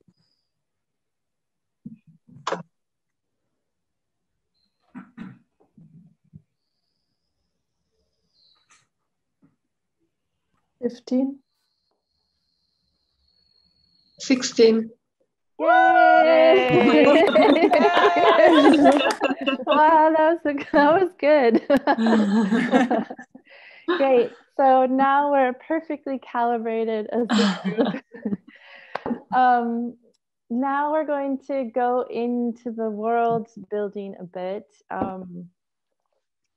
So I invite you to use the same kind of sensing in to the stillness and closing your eyes and sensing into this world.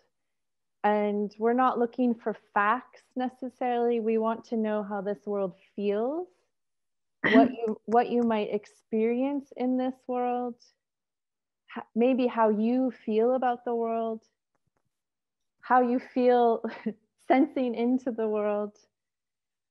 And again, using one word. So like we said, one number at a time, just say one word that captures this sensation or experience.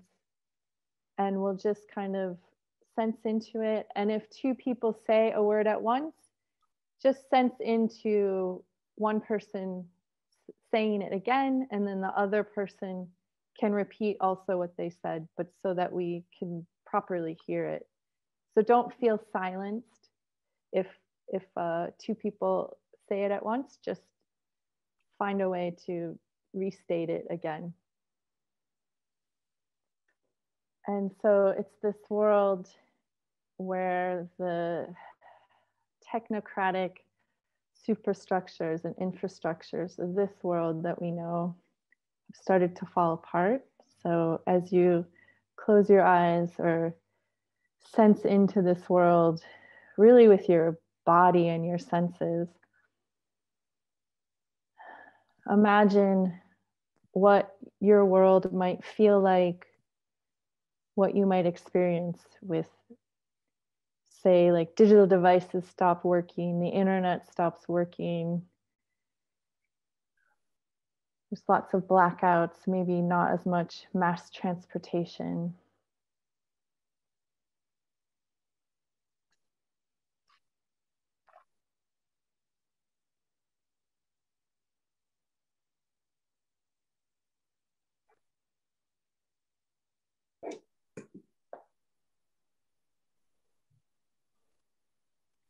And anything that comes to you is valid.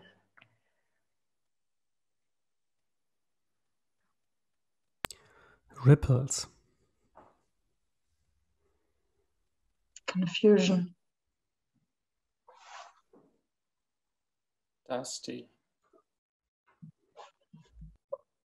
Dense. Rumbling.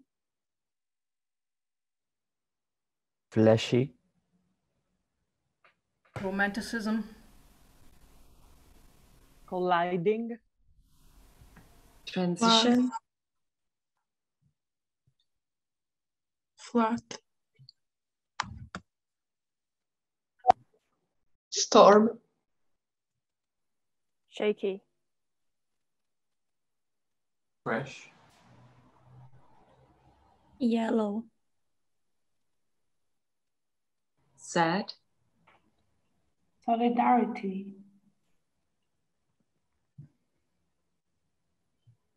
Search. Darkness.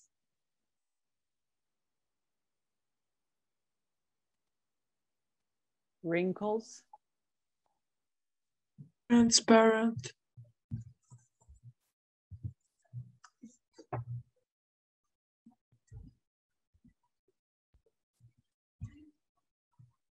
Localism. Quickly.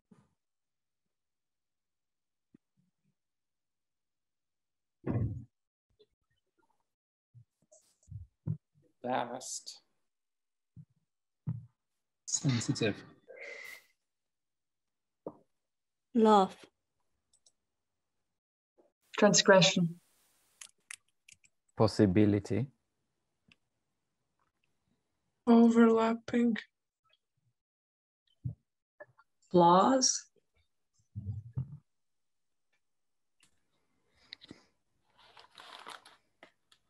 Memories.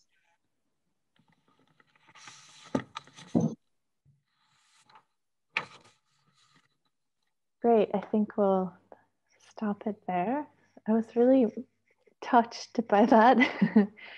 I think that's a really evocative place to start. So now with that world kind of floating around us, we use the same kind of process of sensing in to who our character is in this world. And again, I invite you to close your eyes if that feels helpful to you. And I'll just guide you through a little meditation. So having this evocative world that we started to sense into. Who is this person that you are going to inhabit inside of this world? Maybe it's someone quite different from you. Maybe it's someone quite similar. And that's something as a player you can decide for yourself, like what you would be interested in exploring today.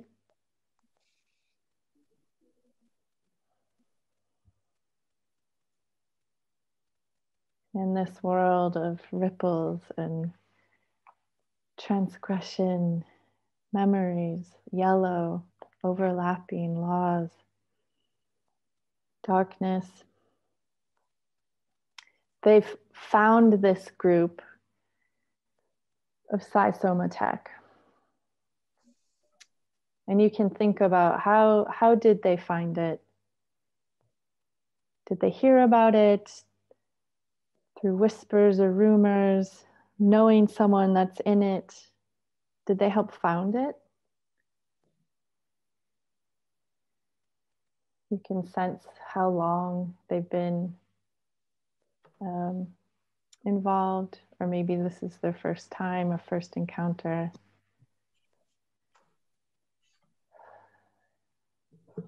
You can let in whatever kind of biographical information that's coming to you. Maybe it's just a sensation, how they feel in themselves or in this body, in this world.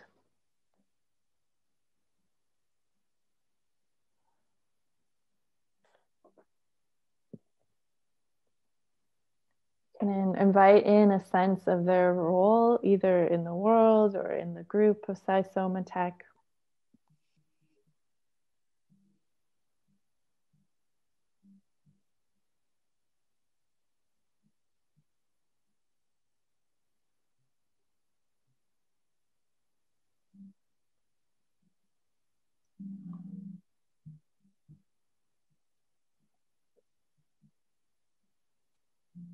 And what they find important about being involved in this group. How does it reflect their values?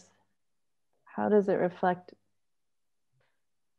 what they want to see happen in the world?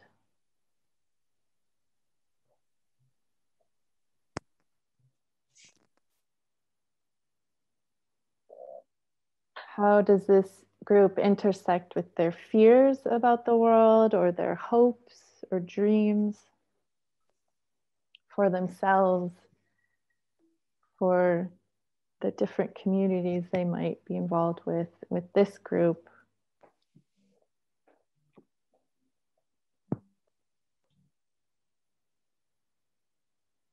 And for whatever new ways that they want to help usher in.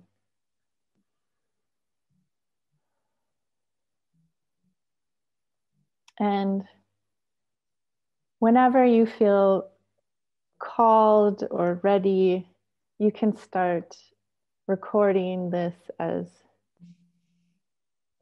a drawing in some way. And this could be a symbol of some sort, or a collection of symbols, or just a kinetic drawing if something more physical feels more appropriate to you. It could be a recording of information. I mean, if it's a texture, that can be quite abstract. Maybe you just want your arm to move and see what arises. That's also a very important part of telepathic drawing, of this kind of unconscious information that arises when you just simply move the pen on the paper.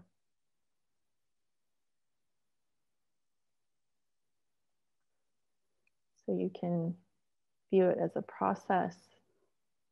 If something quite discrete comes to you, then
it might be that the drawing tells you information that you weren't aware of.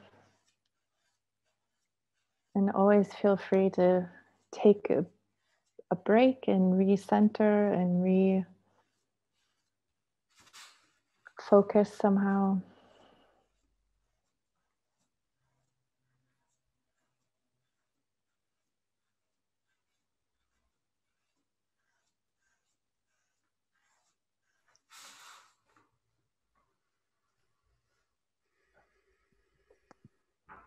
if you find little one-word pockets of information rise up, that's also fine to record.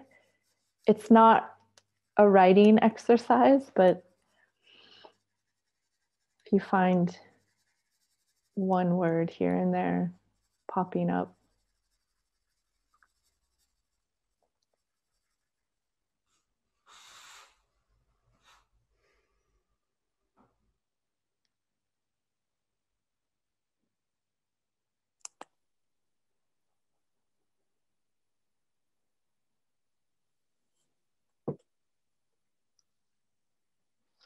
If a name pops up for you, I would encourage you to write down a name or have a sense of that. And maybe that's their code name in the group. Maybe it's their birth name.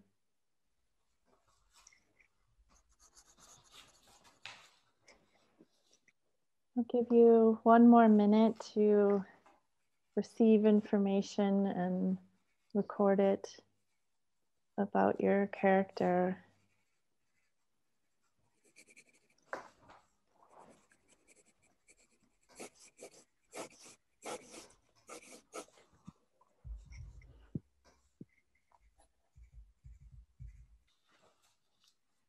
Okay, and so just find a place to end for now. So wrap up whatever last gestures or marks that you were doing.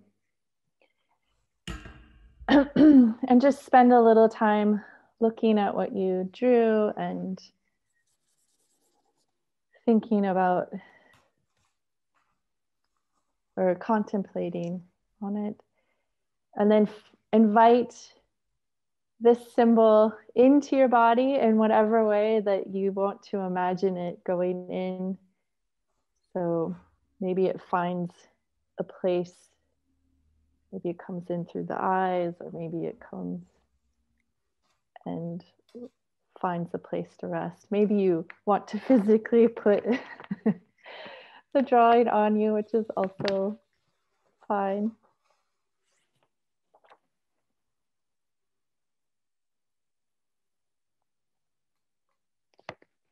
And if you want to change, I would highly encourage you to change your screen name. So at the top right hand of your video, rename yourself as your character.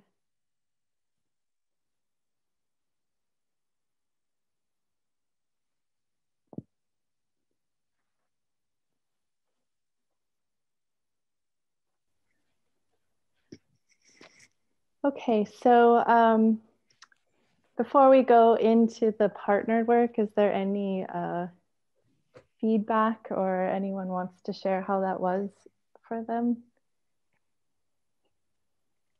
I liked being guided by your voice. It was really like feeling it inside. I don't know. Thank you. I really liked having to just trust that something comes and then it's coming.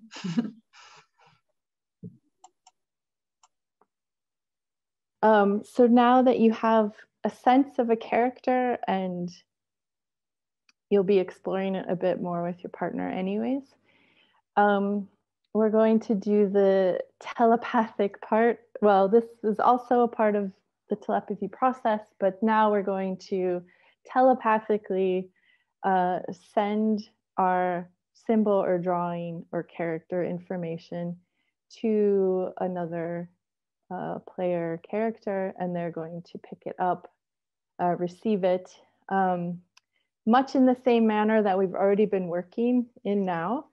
So basically, the basic process is that the person, you decide in your pair who will first be the transmitter and then who will first be the receiver.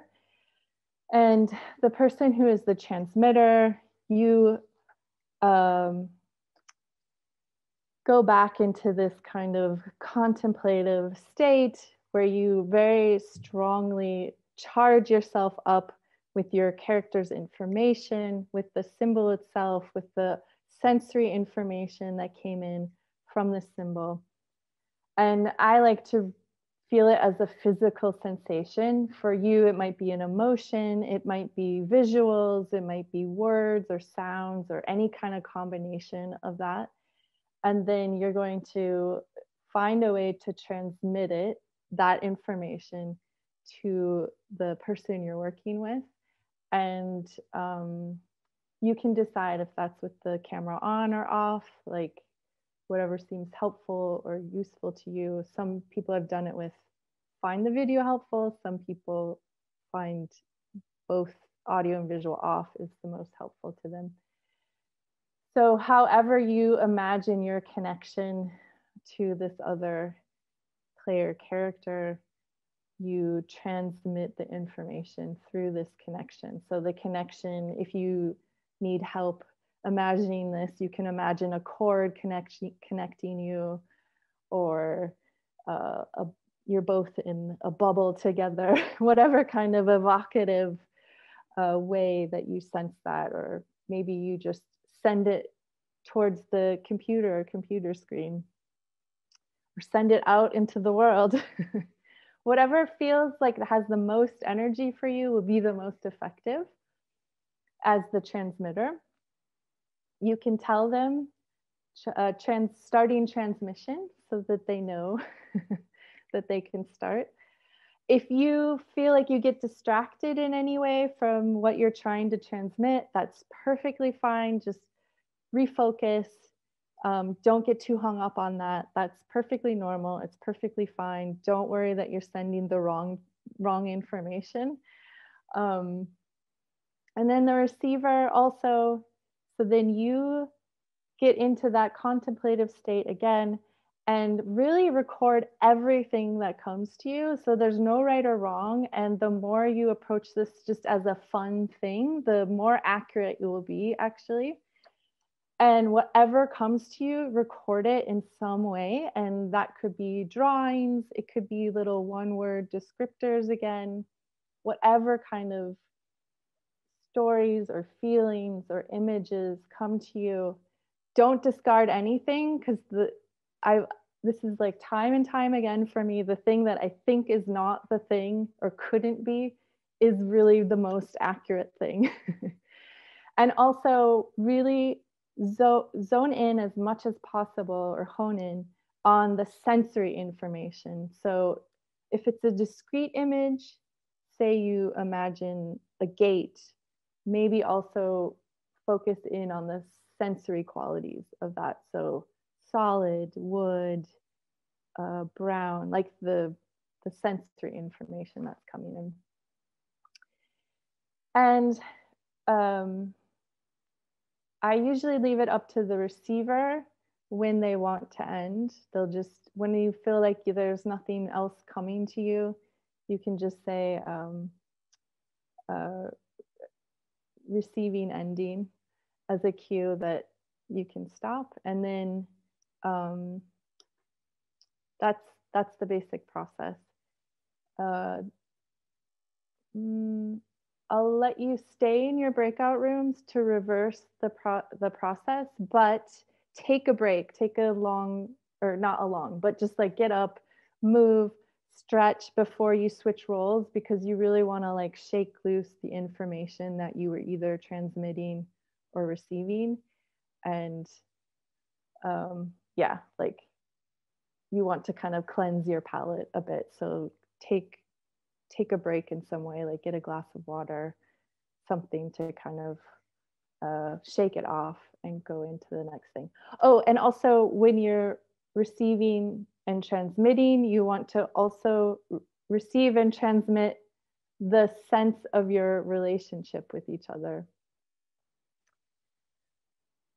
And yeah, that also is a process of discovery through this process. And then you'll have some time to talk with your partner about this. I guess I am not the host, so I can't make the breakout rooms. I already made them. Okay, great.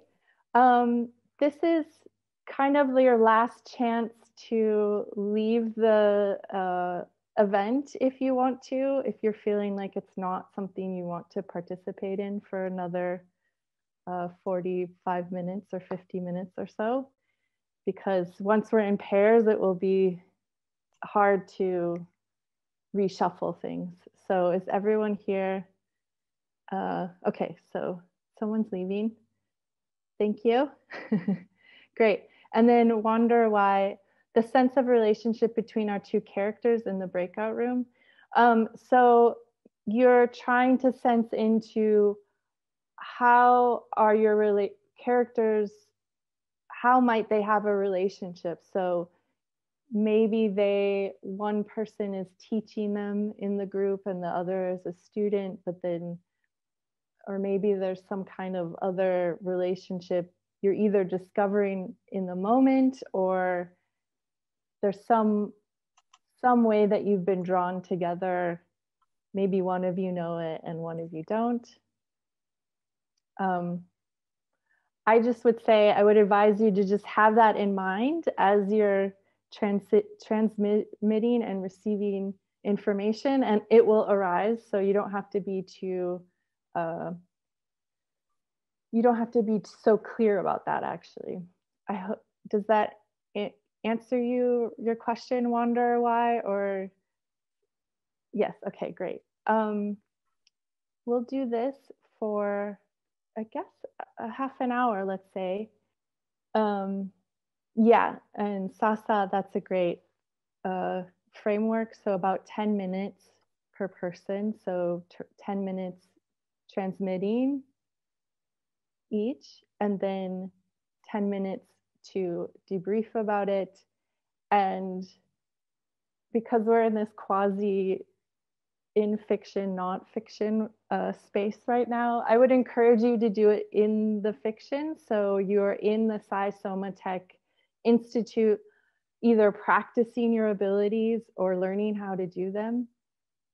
If you would rather do it as players, then you can make that choice. I would just agree with your partner how you're going to do it.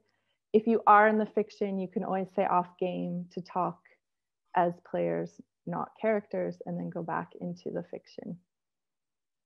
Yeah, I highly suggest an in-character debrief, but if that's a little too confusing, you can just say off game and switch to off character, talking about the experience. And selecting the coupling, I would just say it's just what the algorithm spit out. Okay, and then have I been? At the moment, we two are not assigned a room, or actually okay. You are assigned a room, but there's no one in it, because I cannot, at this point, I cannot go into another room. I think we can maybe make a choice if we do it then in the main room. So yeah, maybe it's good to have a spot for people to come back to. Yeah, and I also want to be available in case people have questions. Exactly. Then you can either come to the main room and ask a question if you're lost. So you and I will stay out then? Yes. Okay, great. Are there any other questions before we begin?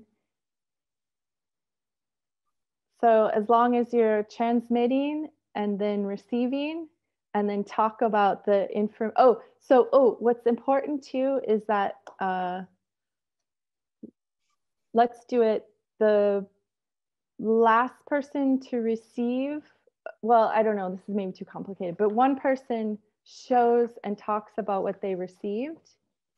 And then, so if it's me and Jackie, so I'll show what I received of Jackie's, and then Jackie will show me their symbol and talk about it. And then we reverse it. So then Jackie will show me what they received, and then I show my symbol. If you want. For the debrief, the in-character debrief. Yes. if you want, we can send small reminders into the breakout rooms. Yeah. With timings, if you want. That sounds great. Okay. Good. Then I open the rooms now. Yes. And have fun. Just remember to have fun. So that Whatever you do. Oh.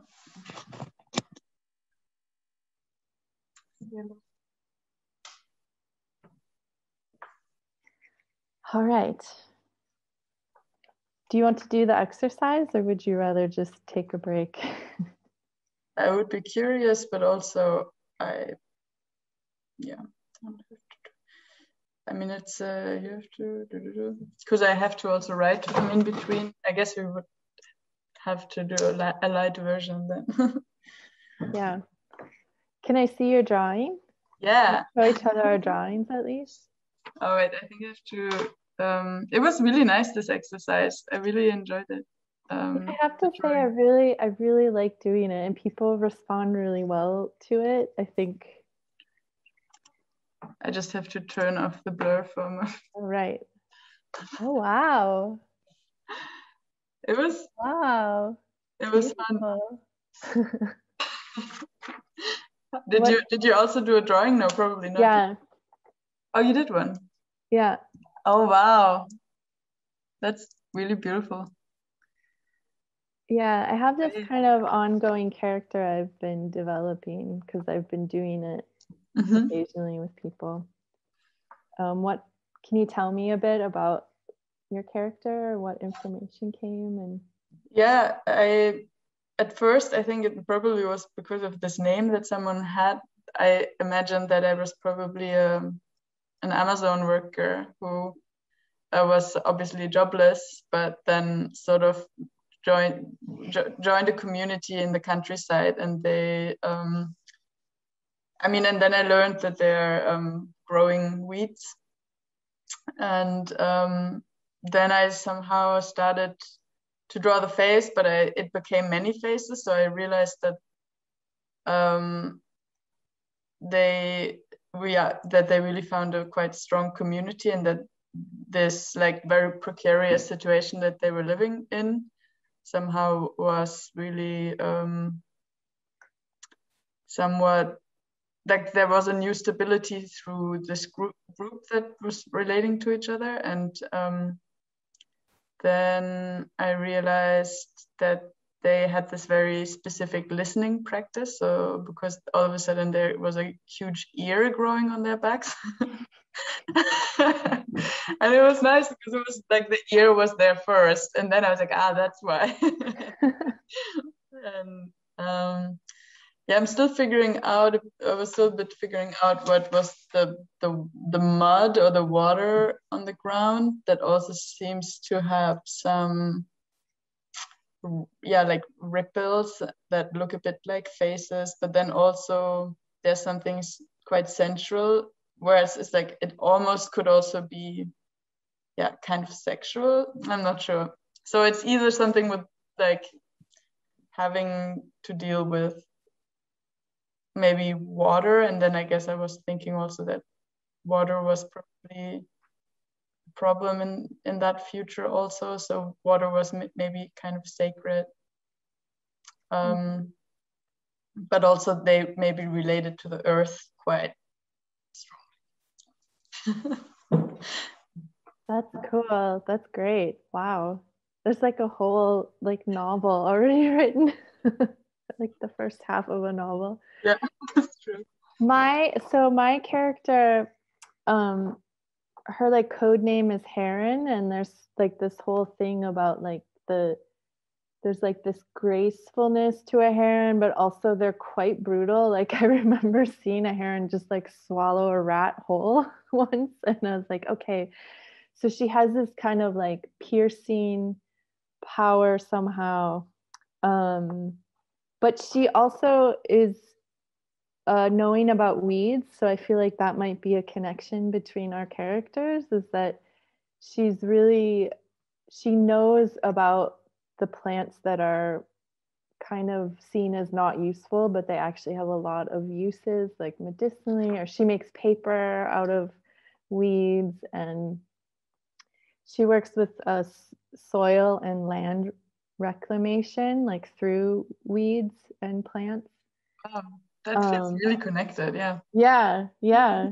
And the thing about like water and mud and like a heron, and then but then this time I think there's something like with her, like these bumps came up, and I think there's something, she's having issues with her skin, like she gets rashes maybe from air pollution or something. And so there's some kind of, but maybe it's having to do with the soil somehow too, like some connection between skin and soil, and like skins, like different kinds of boundaries, I think. This is, but she in other runs, she has this hut that people come and train in, and that she's covered with weeds, so it's like just in some kind of abandoned field and you wouldn't know it, but then that's the hut people come and like have in-person meetings and train and Wow. stuff. Yeah. So you've developed that character throughout running this piece, or is it also accompanying you throughout other pieces? No, just this piece. I think, yeah, I just decided to stick with the same character instead of doing one each time that I ran the piece, because I was in Amsterdam, and so I would do one-on-one sessions with people, so I had to like do it a few times. And then I've run it online once before this too. And I just decided to keep discovering things about the same person. I like that it is kind of going from associative or emotions even first. It's like I've never done world building or character building in this way, like you generally first decide sort of the outer, the framing and so on, and then you were like, oh, and probably she's a bit bitchy or whatever. But like you like going from something that comes up emotionally and then like putting the leaves around, so to say, it felt really like a nice, it kind of was surprisingly easy. Or like felt quite natural. Yeah, and I feel like it's a little less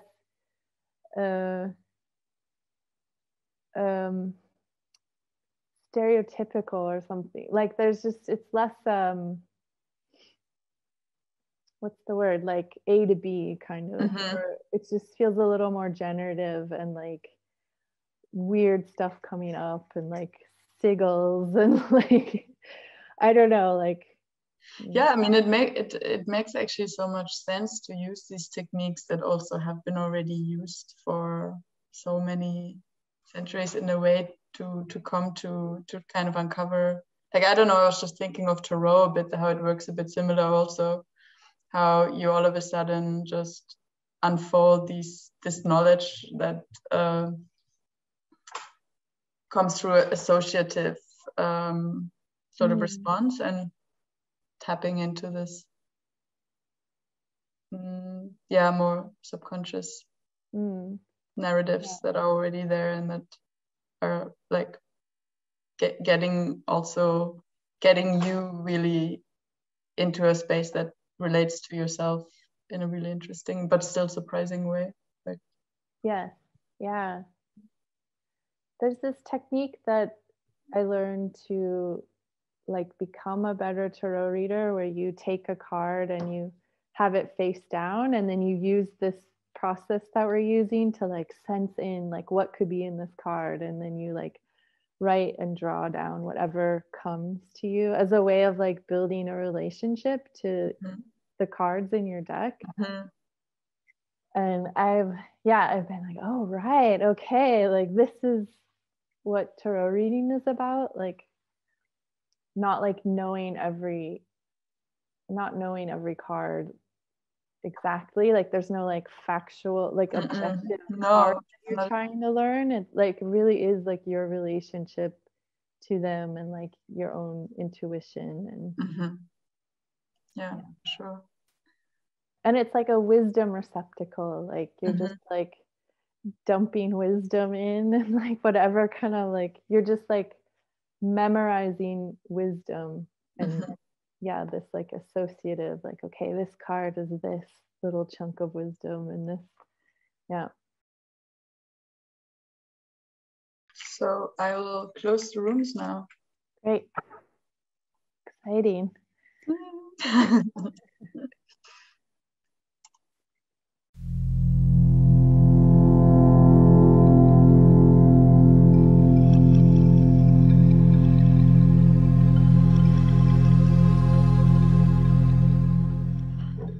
Yeah, just like shake off your character a bit, rename yourself back to your non-character name.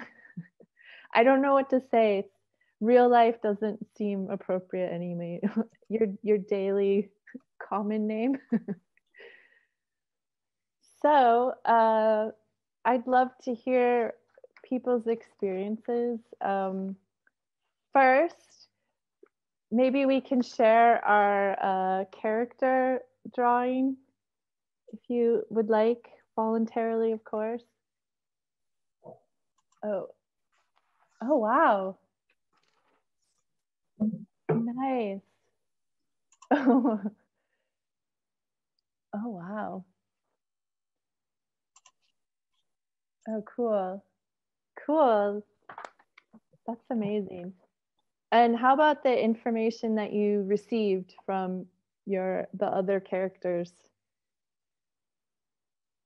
Felt really physical, actually. So my heart rate was very high while transmitting, and while receiving it also, I really felt physically, yeah, so touch in a way, like from inside. Not very clear.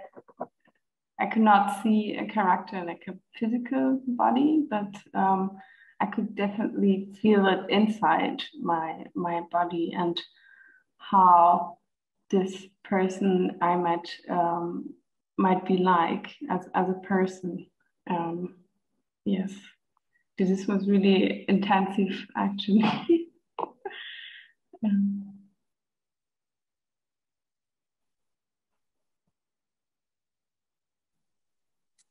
Yeah, I was with Yad, which was called Mare. I mean, I was with Mare, actually. And I'm still in the character, by the way.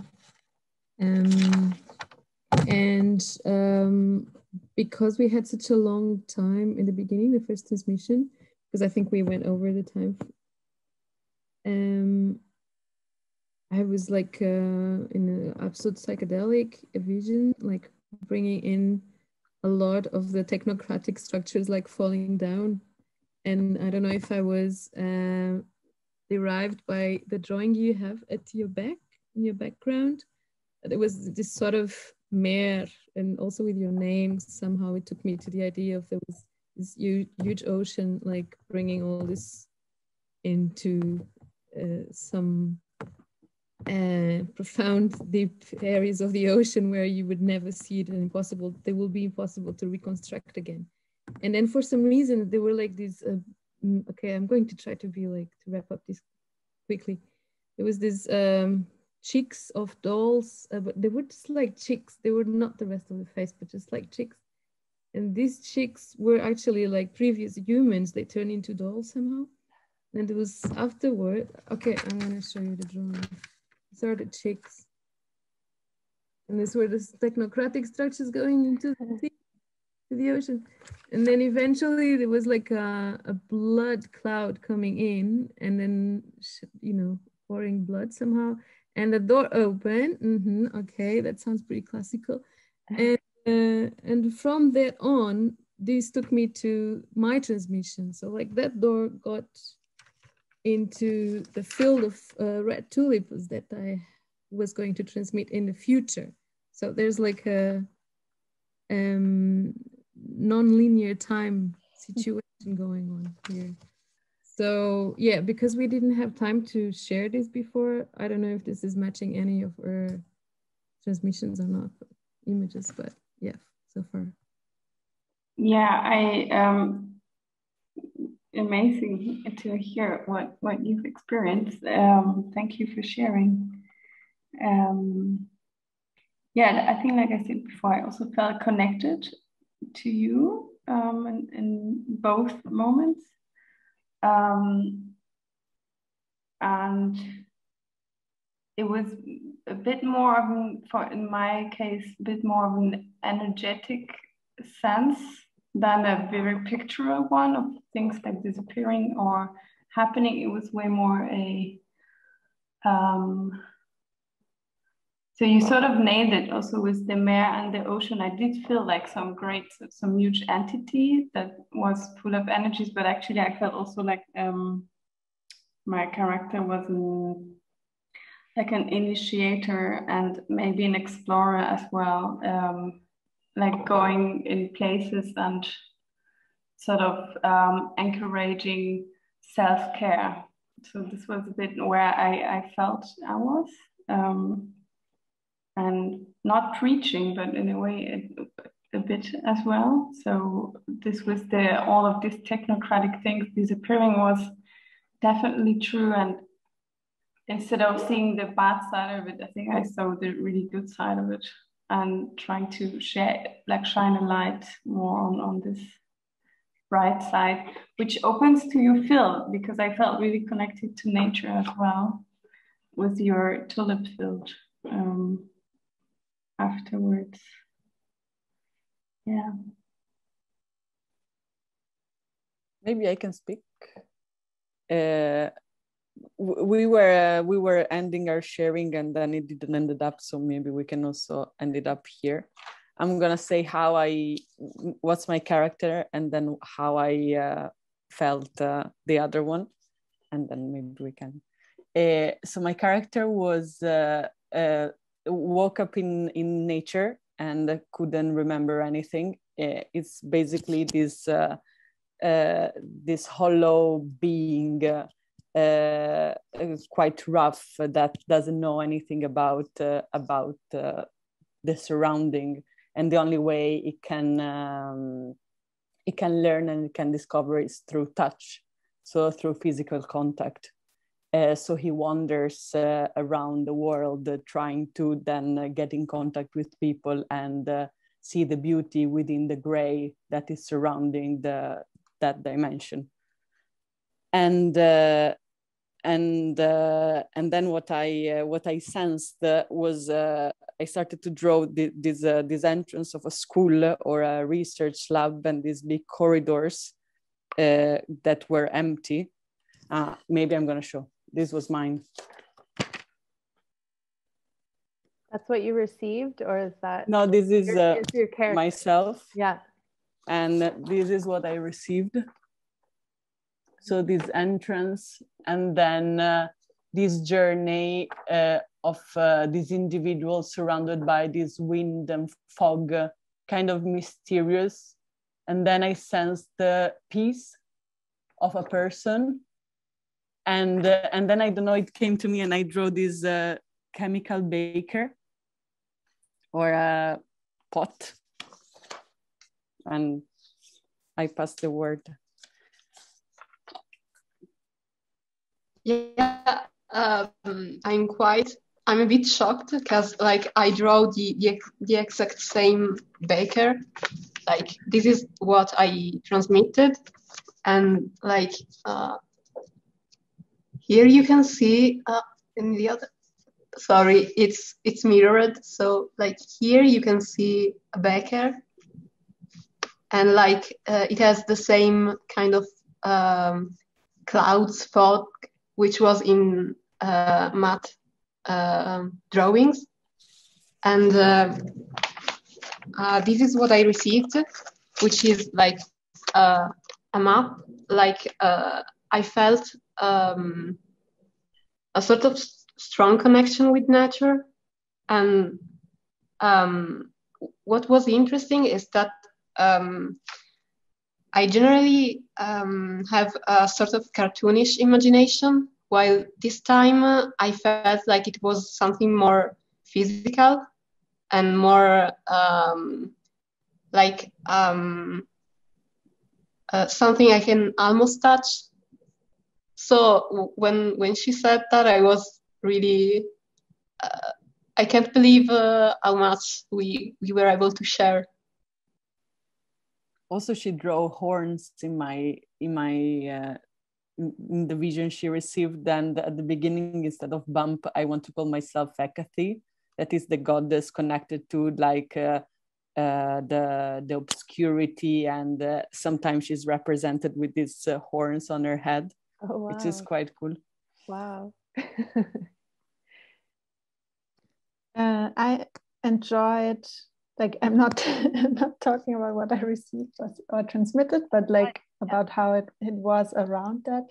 And I quite enjoyed how we started by talking about how we're gonna do and how we feel about it and what kind of maybe also technique we will use, or and really talked again about who is ending, who is starting. And that was good for me because it also added to the fiction, and you were talking in character and about how long you were in this group, and it made some things clear, which was great.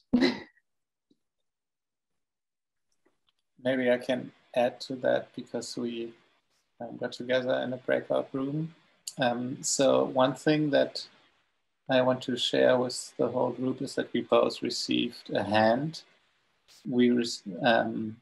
I received like the hand of a grandma, and you received the hand of an infant. Wow. Yeah, actually, I was very surprised about like how much information I transmitted telepathically from Wanderer Y. And in the result, I got this map of involuntary pilgrimage, which looks like this. Oh, I need to change the video. But it not only like it transmitted like, because the map that she made was also about a refugee who's like trying to intuitively cross borders and get somewhere. And I also had like, these are the known borders, but you already have the knowledge of them in this part and in this part. But then I also had like discovered like important things personally for me, because like you can't really stay in this one place in the center.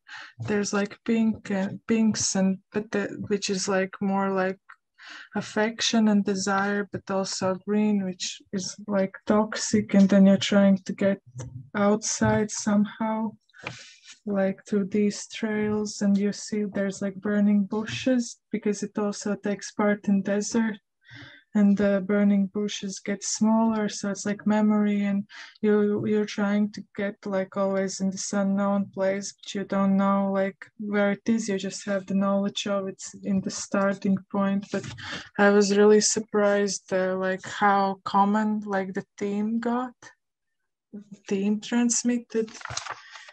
I don't know how that is even possible, because also Wanderer Y, she also transmitted mine.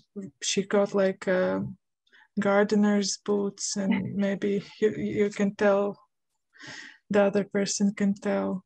But yeah, like not only like it's the telepathical, but also I discovered some symbolic things about myself, which I probably wouldn't have. Yeah, I just wanted to add to that. I'm so glad you shared our experience. Elise, I can't remember your character name. Borley. Yeah.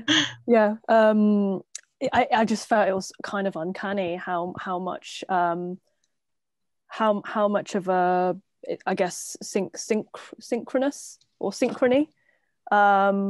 We discovered in each other's transmissions is like, yeah, quite spooky. Like the burning bush stuff that you picked up, that felt like a reference to the bombs that fell on my home that I was running away from, and the kind of amnesia that I brought on myself because of the trauma. Like I wasn't accessing the past anymore, but there was just this intuitive thread that was leading me to PSY-SOMA-TEK, which it was actually my way of preserving myself and surviving as well. And yeah, with this garden imagery, just lots of mushrooms, kind of some squashes here and lots of like moss. It was very pictorial for me, and it felt like it was quite a grounded landscape. There wasn't necessarily any kind of like emotional turbulence going on there, which I guess seemed to chime with your characters' gardening, archaeology vocation. Yeah, definitely. Like I uncovered a lot of things.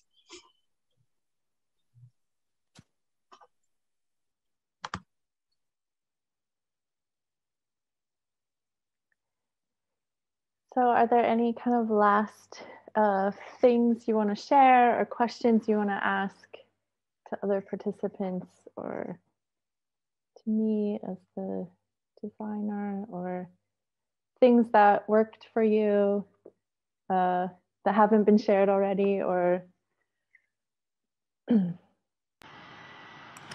mostly just that I think it's kind of a testament to the leading exercises that it was quite easy to get into character, very fast, like without even having to talk about the background or anything, but just being able to just kick into the character and just try and transmit the personality of that character, and that was useful.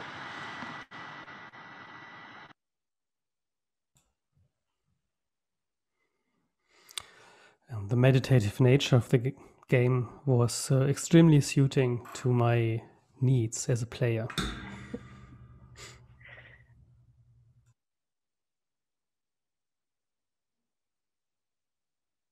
And like the opportunity to be very open and accepting like what you receive from others, that tuned me perfectly for the rest of my day.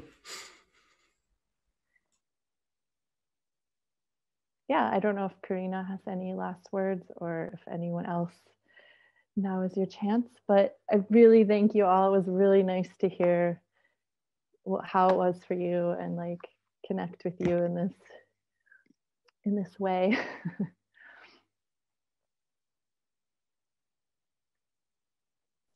I have little to add to that. I just want to say thank you, everyone, to share the space, and thank you to Susan for devising this. It was really great.